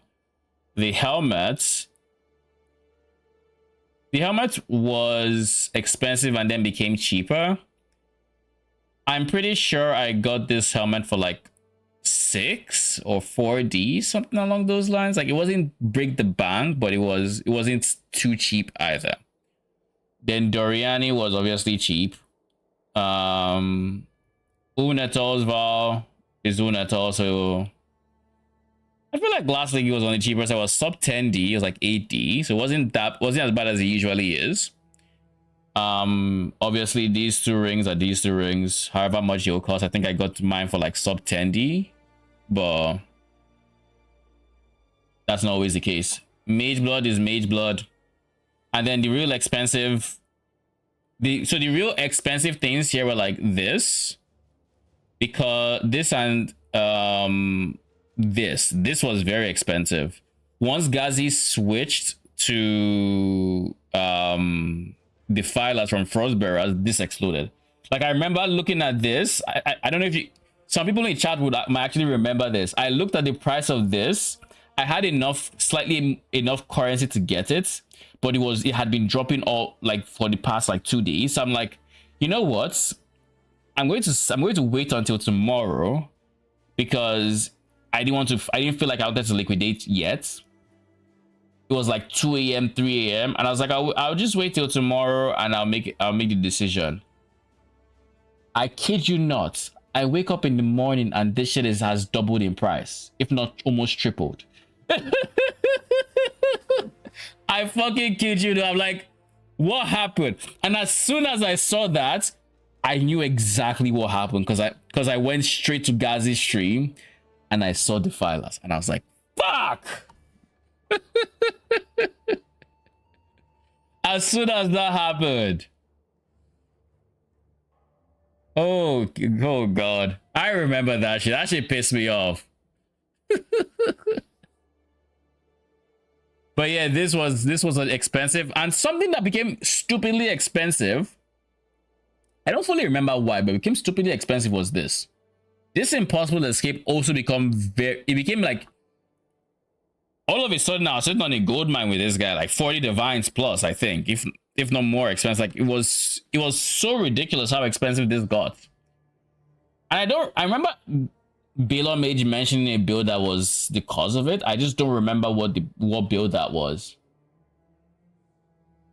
There was a build that used this. Actually, scratch that. I think it was because of his Holy Relic of Conviction.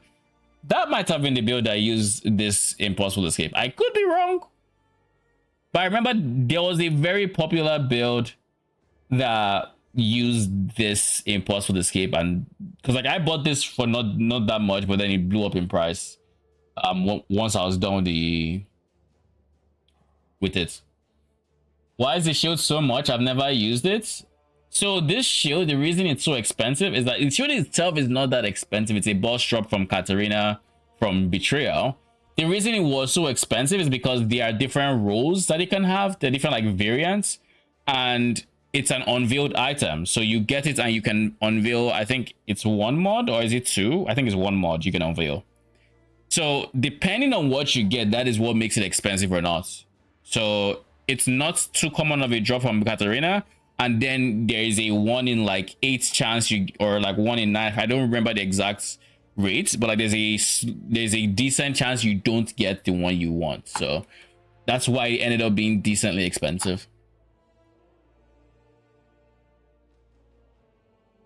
Looks like the exceptional gem will drop from Katarina. That'll be pricey. It might drop from a regular map. We don't know yet. But that gem will be pricey regardless of where it's dropping from. That shit will be fucking pricey. The congregation, right?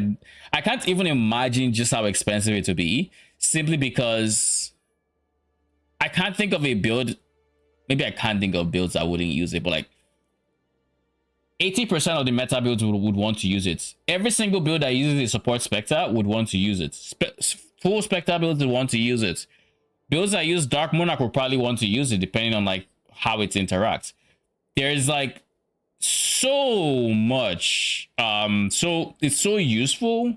And if it's even remotely rare, like if they just make it a tiny bit too rare, we're fucked.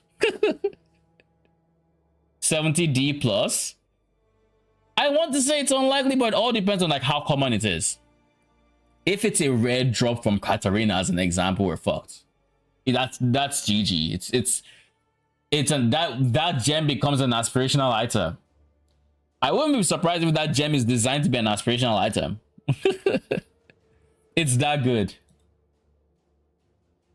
Yeah, like, cause like it all depends on how it all depends on like how much scaling it gets on a per level basis.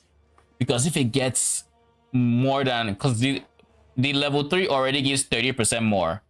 If it gets even 2%, it's worth getting to level 4, because that would take your level 5 Spectre to, that'll take your max 5 Spectre to max 7. What I expect low key is, and this is I think what is the most likely case scenario. I think the way this gem will work is that it is going to add that more modifier to the gem. So it will be a local modifier. So it will be 30% more of whatever the gem says. So for like Spectres at level 25, it says max 3. So it would be, you know, it would take 33% more to get one extra Spectre. But then the gem would actually have more scaling, rounding out below 100%. That is my guess. Would it affect Bama? It probably would. It probably would. You can probably get one more Bama clone. The only minions that are hit or miss on if it to affect are like Val minions, because in the current state of the game, even Dark Monarch doesn't affect the Val Sentinel of Dominance. But yeah, percent more from the cap of the gem skill. That is what I think. I don't think it's global max, because I think we did the math yesterday for this example they showed, which was zombies going from 11 to 14. And it makes sense if it's from the gem, because the gem would say like 8 max or 9 max, because you're getting 2 max from the tree. You're probably getting 1 from the helmet or something along those lines. But the gem would be like 8. And if you go 38% of that, you're getting 3 extra. So that would explain why they went from 11 zombies to 14 zombies. So that is my expectation, that the gem will be a bit more forgiving when it comes to the number. It would actually offer big numbers if you level it up, but it's of the gem's number, not of your global maximum of the minion type. Worth it at least 2 more Spectres, otherwise would be giga broken. I mean, anywhere, if you can get 2 extra Spectres, that's already, even just 1 extra Spectre is a lot of power. 2 extra? We've seen how much we spent on just getting 1 extra from the chess piece. 2? Shit. Got the XL2 gambling box to PW1. To sneak that in. The Venters one that's like all the little cogs that spin and stuff. I love it. Yeah, that would be cool. Yeah, we actually had some discussions. Maybe like Minions ate good this league. That's what I'll say. The changes we're making this patch, like, is gold less useful now that we're making these changes to King's March? So we're like, oh, maybe we should be adding some more gold sinks in. So we were considering bringing the vendors. Don't do that to me. I think we might have had some like. I need my gold for King's March. Related to Kadero as well. So you never know, maybe something in 329 that will allow you to do some big gambas with gold. I mean, Kadero already is a gold sink for Betrayal and I these. think I meant to bring it up that I missed it from my sheet, but with Beyond, we saw that there is a change now that allows you to have 3 Beyond bosses spawn, right? Which is cool. But personally, I feel like hopefully that does fix it a little bit. But I feel like with Beyond, it has been a little bit antithetical to a reward feeling because I feel punished for the boss spawning because without doing anything special, it prevents Beyond from spawning. You thought about or discussed buffing the loot from the bosses so that it does feel more like a win condition when you actually see them and not as much as like, oh no, now Beyond Rares don't spawn anymore. Yeah, I mean, I think that has happened once or twice, but if it's still the case that they feel like a punishment rather than a reward, then I mean, they may need more buffs. There's quite a large contention between the natural behavior. My early gold sync is gone because of what they did to gambling. They fucking murdered that shit. Spawning and the endless tide keystone, because you need a balance around a certain level of juice effectively. So basically, for the majority of players who aren't juicing very much, you probably shouldn't be taking the endless tide keystone. But at some point, once you're juicing a lot, then the endless tide keystone is basically mandatory for you. You reach this critical point where you should not be using the keystone, and then you definitely should be using the keystone. Yeah, no, I would love that to be looked at a little bit because it does feel a little bit weird with Beyond, which especially because it used to be such a big part of the game, right? There are a few zones like King's Marsh, Menagerie, Delve that delete, especially like the corpse specters when they're taken out. They don't go on the ground; they just vaporize. Can that be changed so that they at least do like itemize on the ground? Maybe. But yeah, I don't know if it's a technical limitation. I would like it to work that way. The Menagerie is cursed. It's a horrible ancient cursed area. The bestiary in general is ancient and cursed, and basically just know that every iteration we've made to bestiary for new scarabs and the passive tree and all that has been brought into the game. Have you seen the build affix they revealed? I don't know if it's good for a Spectre build. I've seen the build affix for Murderous Eye Jewel, and I assume there'll be Ghastly Eye Jewel variants. So would it be good for Spectres? It would be good for minion builds because now we can have a Stygian Vice that has good modifiers. So like it'll be way easier to deal with res issues on certain builds. However, depending on how easy it is to solve res and other things, it probably will not beat a Darkness Enthroned simply because the offensive power you get from a Darkness Enthroned cannot be replicated on a Stygian Vice. If there was offensive implications of a Stygian Vice, aside like, you know, if there are like other things that you would have on the belt and then you had that modifier on top of it, then sure. But like the biggest strength of a Stygian Vice is having like more suffixes to work with and stuff like that. So I would say if your build doesn't benefit a lot from Ghastly Eye Jewels, it's probably a big buff.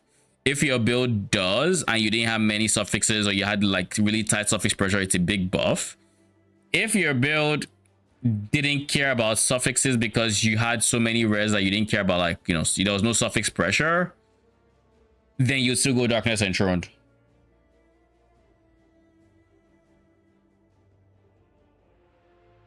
Oh lol, you're answering something from a different stream. Causing 17 different bugs. I was like 16 hours. Isn't that the time left till the league though? Wait, what?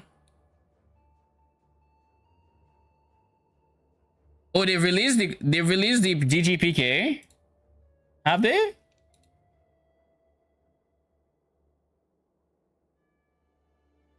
Oh shit, they have. Do I want to download this? I feel like I don't because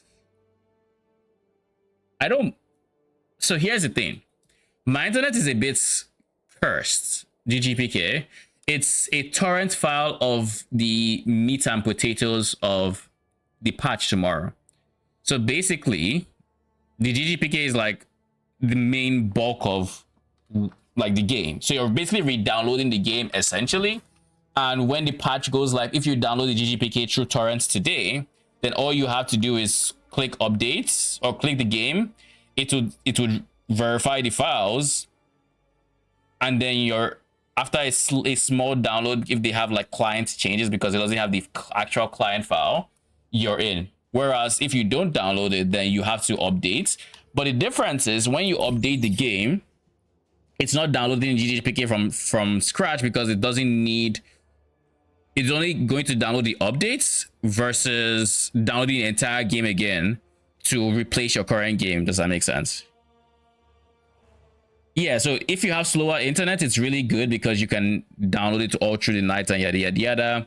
So it's ready tomorrow. But if you have decent internet, then you just click the update button and you will download a smaller file because it's only replacing updated files, right? You use Steam for PoE. I use Steam for one of the games. I just don't remember which one. I feel like I use Steam for PoE 2. And I use standalone for PoE. I feel like that's my split. Yeah, I think I used Steam for PoE 2 and I use standalone for PoE.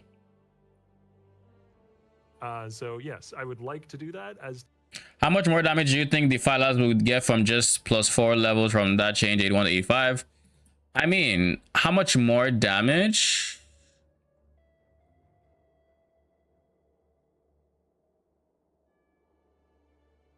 Not sure, but we can take a look. We can take a look. It's a decent amount of more damage. Stretch the filer. So it went from level 81 to 85, right?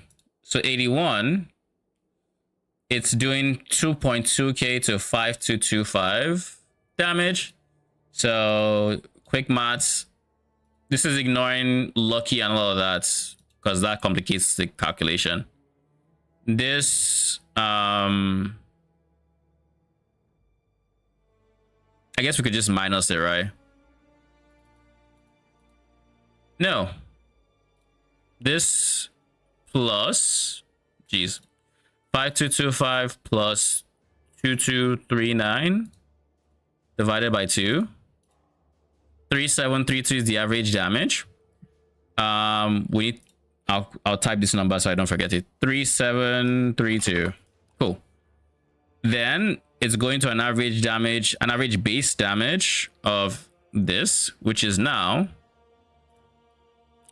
2799 plus 6531 over 2 4665 minus 3732 933 divided by 4665. I would say let's do this because people have been known to do this. This says it's about 20% more damage. Take this value with a grain of salt, but I'm getting 20%.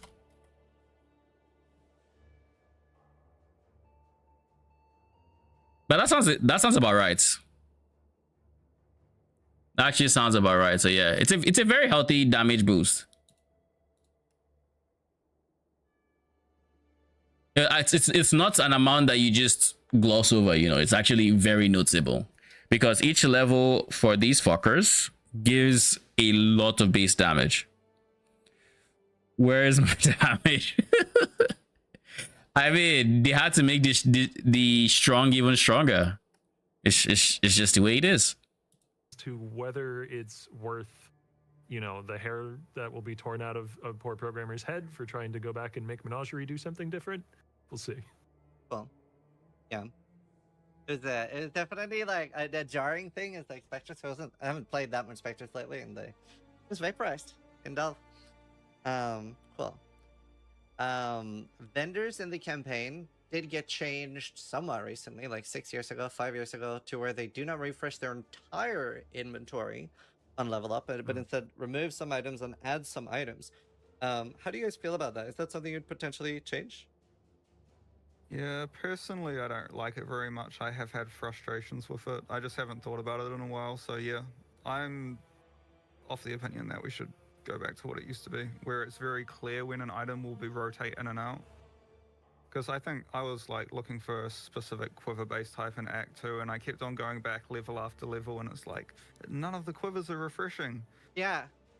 Yeah, it's a bit Be frustrating. honest, Typically, Minion the Ninja, cost is to a little another, bit am I outrageous. shooting myself in the foot by going poison Bama? Are you shooting yourself in the foot by going poison Bama? I don't think so. I think poison Bama is still very, very decent, and I think it should be good from the moment you get it. And because of how unpopular it is, it shouldn't be expensive to get, you know, Blink Arrow or Bombarding clones anymore. I think I've heard it still has good DPS. I don't have values. I haven't looked closely at it. But I think it's still in a decent spot. Like, it was so strong that even with the 33% damage, was it 33% damage? No, created by 30, yeah, 30% damage nerf from last season, Keepers. It's still, I would still see it doing good damage. So the only difference is you might have to be a bit squishier to get to damage cap, but I still, not damage cap, poison cap or dot cap, but I still see it being possible to hit dot cap, you know. So I think, yeah, it should still be fine. When I played it, I was farming Feared with a lot of quantity. Farming Valdos was so strong. Now endgame will be even stronger. I can't wait to spend all my currency on this. Yeah. I got you in Merc League. It is going to be so strong with the, like, endgame progression will feel even better than it did during Keepers. I just hope it's not going to be too expensive. But, I mean, it's one of the popular builds. Spectre is one of the popular minion builds. Spectres, Domblow, even I'm saying Domblow. Domblow is going to be expensive because there's a lot of hype around it, you know? So I'm hoping my Chaos version is going to be on the cheaper side though, because I'm not sharing gear with the elemental users. So, but that's going to be another problem too, because Gazi is also planning to run Doriani, right? So you do have a time when the Sublime Vision and stuff might be on the cheaper side, but there will be a price explosion at some point. So prepare yourself for that. Prismatic better than... No. I said bombarding, or at least I meant bombarding if I said prismatic. I think they go elemental, but they go bombarding.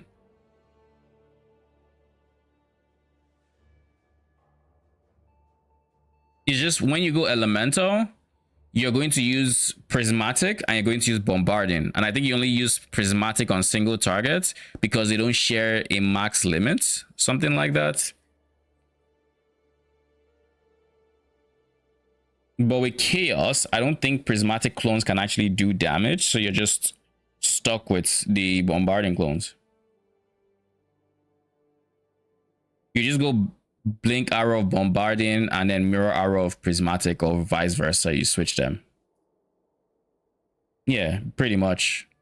So that's the advantage elemental has over chaos, because I don't think I think the prismatic has flats elemental. So if you go chaos, it has no base damage to convert, I guess. Does it even do chaos damage? Can it do non-elemental? I assume it can. So sad they nerfed the duration of Bama. That nerf was so out of left field. I wasn't expecting the double tap Bama got. I really wasn't. Hitting the duration was like, this was the biggest appeal of going bombarding clones, because, you know, it makes leveling a breeze. You just blink, blink, blink, and then single target, you blink 3 times and now you're chilling. But like, they gutted that shit. It's very hard for me to and buy, for no reason. I think the reason they did it was because maybe they got tired of seeing people use fresh meat. That's my guess. My guess is fresh meat is the biggest reason why it was nerfed, because fresh meat is not reason enough. Fresh meat is not popular enough for them to nerf fresh meat. They need to keep it strong, so it's actually a viable choice. but maybe they felt it was just too strong with Bama, so they nerfed the duration, so it's worse on Bama. So now you don't go fresh meats because the duration is bad. You know, that is my guess.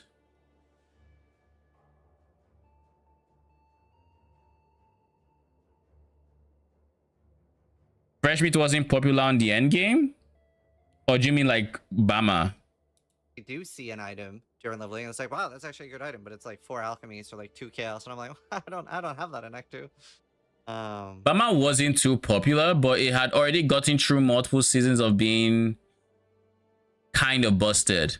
Because don't forget, we had Settlers League, and Settlers League had the bow enchant that gave flat cold damage based on ES, and then you'd stack ES and get Giga Bama damage for. So there was that during Settlers, and then after Mercenary, I think Bama ate really well with Mercenaries. So it wasn't that popular, but by comparison, I think it was just so good that I wasn't entirely surprised that it happened, that the nerf came. I was surprised by how heavy-handed it was, but I wasn't surprised that the nerf came. Well, you might now. Yeah, With true. the doubled currency. I was doing some playtesting over the weekend and got a lot more currency while leveling than I have in previous Okay. experiences. That's Oh. exciting. If I may have a tangent here, I was just gonna say, with Happy to help. buffing the rate of a currency is like it has a lot of collateral effects throughout the game. Like for example, you can drastically buff the number of exalted orbs that drop, but now all of a sudden the crafting bench crafts that cost exalted orbs are now relatively cheaper than the second tier crafts that cost chaos orbs. And then yeah, there's just like so many different places. I think they that said you now can they all cost 4 exalts, right? change. Like I think we've changed the influenced item recipe. No longer gives exalted shards, now gives exalted orbs.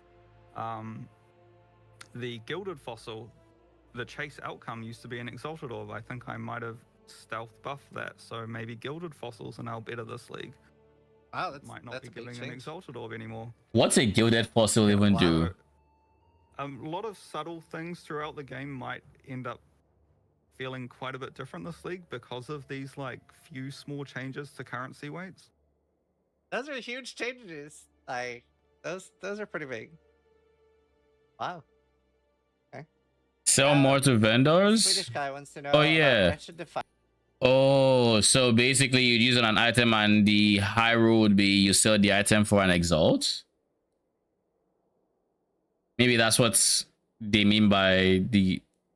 But like, I don't know a single person that used it in that way. This mod was basically not used unless you are going for mirror crafts with synthesis mods and stuff. Filers, are they still exclusive to like Nightmare Maps thing? Are they tier 17 only? There is that Atlas passive that allows you to get T17. You see, you measured that Atlas passive, but like, I can swear this Atlas passive, when I don't need it, shit just doesn't bring red defilers. Like, I don't, like, I know I tried this 2 seasons ago and even last season, and I didn't see a single red defiler until I think until I got like a mage blood or I got close to a mage blood. That's when I started seeing like red defiler show up in my map here and there, my T16s. Conspiracy theory, they did that shit intentionally. They reduced the rate at which red defiler spawn in non-T17 maps. Conspiracy theory. It's okay to start as Absolution and go Defilers. I mean, I don't want to level as SRS anymore. I would do that, yes. Absolution is just stronger to even begin with. And it's less resummoning through a zone. It's more annoying to start a zone with Absolution. But I am thinking about... I don't know if I'll be able to playtest this. But I had an idea for how to make the... Actually, it probably wouldn't work. Let me see.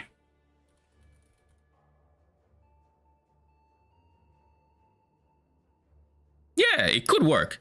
So I was thinking to ease the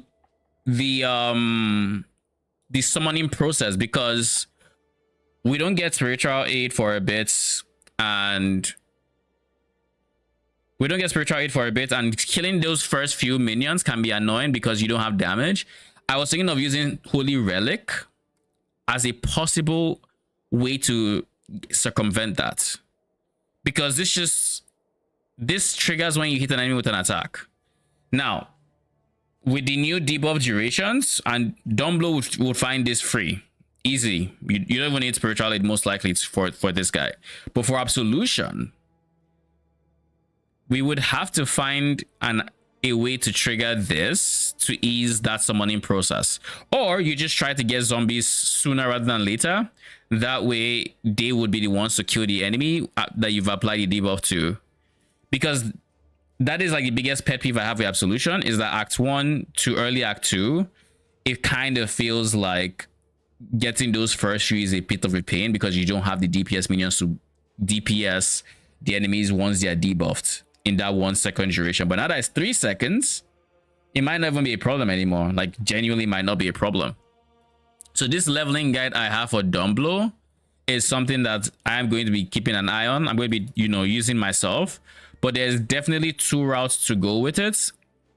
I think I played the safe routes and I went for spiritual aid first. But the initial draft I had for this actually beelined it to get accuracy, resolute techniques, and then went additional targets for QOL, then picked up minion damage, and then eventually came up here for damage and all of that.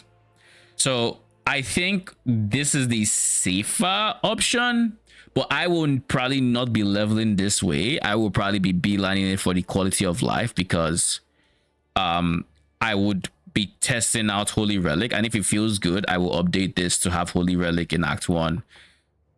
Probably cutting out a lot of this, because this is a minion, right? And it's a minion that does decent, that does damage, that does physical damage to enemies and grass, whatever.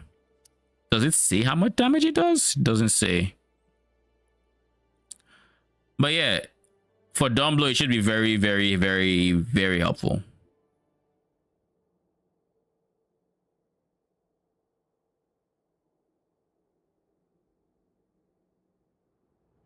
But that's the idea I've been playing around with in any case. Map packs and regular maps, but I assume those aren't an efficient way to farm them because they don't show up very often. So there's a Mirage wish that adds those map packs to the Mirage area. Okay. So target that wish if you want those monsters as a Spectre. All right. Can we Spectre the new Mirage monsters? Yeah. Oh, go forth, Gazi. I'm a good one. Awesome. Must find me a good one. Pretty much every question. I'm going to watch your videos to get ready for tomorrow. Sounds good. If you have any questions, I'm going to end stream soon. But if you have any questions, feel free to, comment or drop a message on Discord. Or, tomorrow is also another day I'll be live before League launch. You can ask then. Many different avenues. But yeah. That I had. I'll end with pineapple and pizza. Yuri nay. Nay. yes. I sure. I don't feel strongly. Nay worked for at a me. pizza place a while ago that did much weirder stuff. So I've become kind of I don't know. It's He said much weirder stuff. Dude has been fucking traumatized by some weird shit that out. Pineapple was like, I don't care. Appreciate the support. Appreciate it a lot. it's become blasé to me. Fair. But yeah, like banana on pizza. I actually don't feel as strongly as I did against pineapple on pizza. I think when I first heard it, I was disgusted years ago. But like now, I'm still not a fan of it. But like, it's whatever, Like the strong feelings I had initially they're gone. I don't care.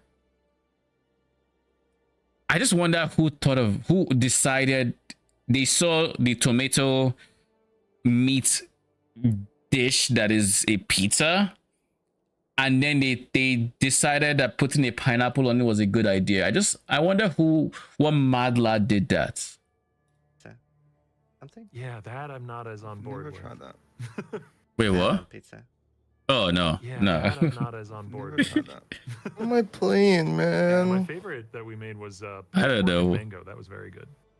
What do you mean you don't know? I didn't you didn't know. What are you gonna play? All right. Well, I'm very traditional with my pizza, but I won't judge. I do though. I do judge. Please. Awesome. Thank you. That was guys a good so much interview. For, I like it. Taking time out of your days to come and chat with me here and dropped a lot of cool info and yeah, just Now I assume I already showed this. I think I did. I showed the new corpse earlier.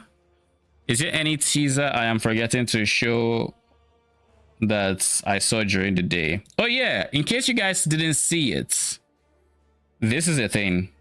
They are basically working to make it so temporary minions don't have to be resummoned on entering Mirage, which is huge. The tech is finally here, and I feel like this would honestly, it might, if it genuinely works, this QL will bleed over into like just having temporary minions stay through different zones, especially during the campaign leveling and everything. So it might make stuff like Absolution even more comfy to level, because now instead of starting the zone with 0, you're starting with your 3 that you had at the end of that last zone.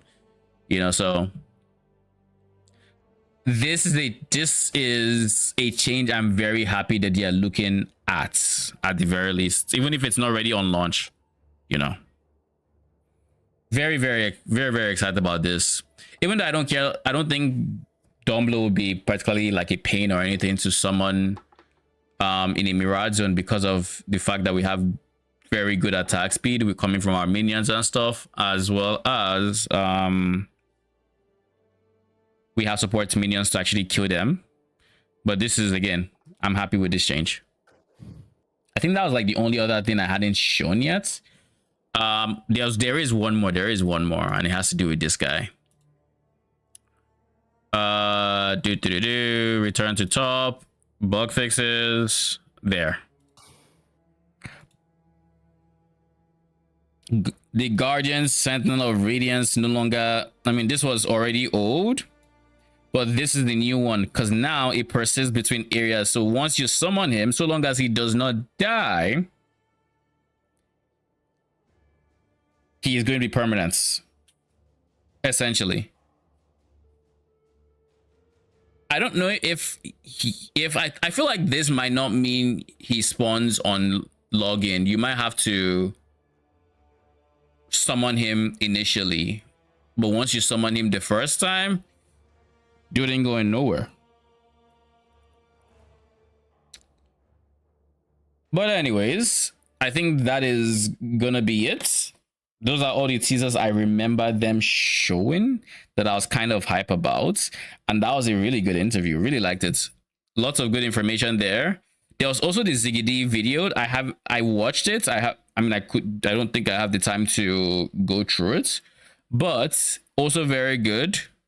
One thing I didn't particularly like fully like about the ZiggyD before we go is I actually don't think it pairs very well. I don't think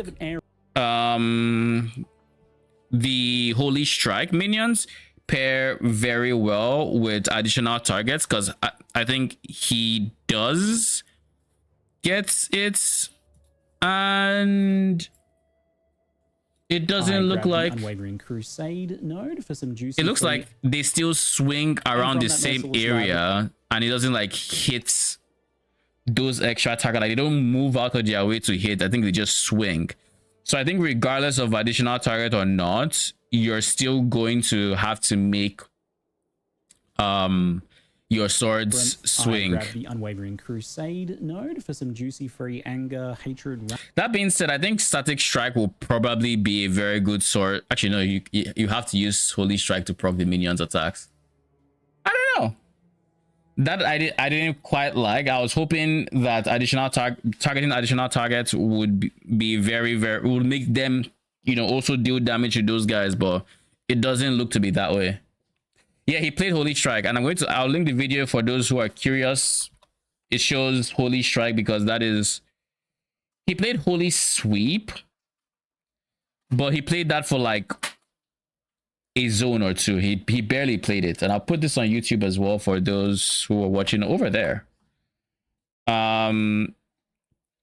You get to see a lot more about Holy Strike and how the damage looks. It looks very insane, by the way. Spoiler alert, it looks very, very strong.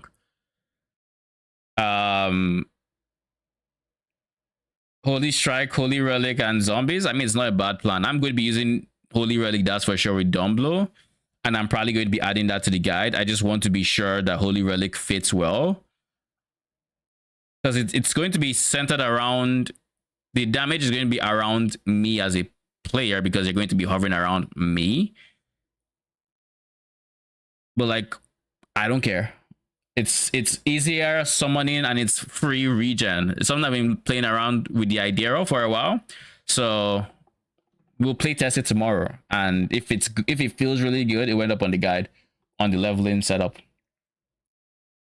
I probably should add a note on the Dumblo variant just to point it out that it's something I'm looking at as a possible option. But anyways, guys, thank you so much for stopping by. Appreciate it. I'll be back tomorrow. Like I said, this is going to be a short stream. It will actually end up being a still decently long stream. But I'll be back tomorrow like 30 minutes to an hour before launch. That's when I'm going to go live, and I'll be live for probably till I'm in like yellow maps or red maps is the current plan, unless something changes my mind. We'll see how it goes. Hopefully Dominated has videos, Spectre videos for us for the new Affliction Spectres. I might even end up just play testing them and seeing if there are any decent. If there's any that are exciting, I just might pivot because I'm already a witch. But who knows?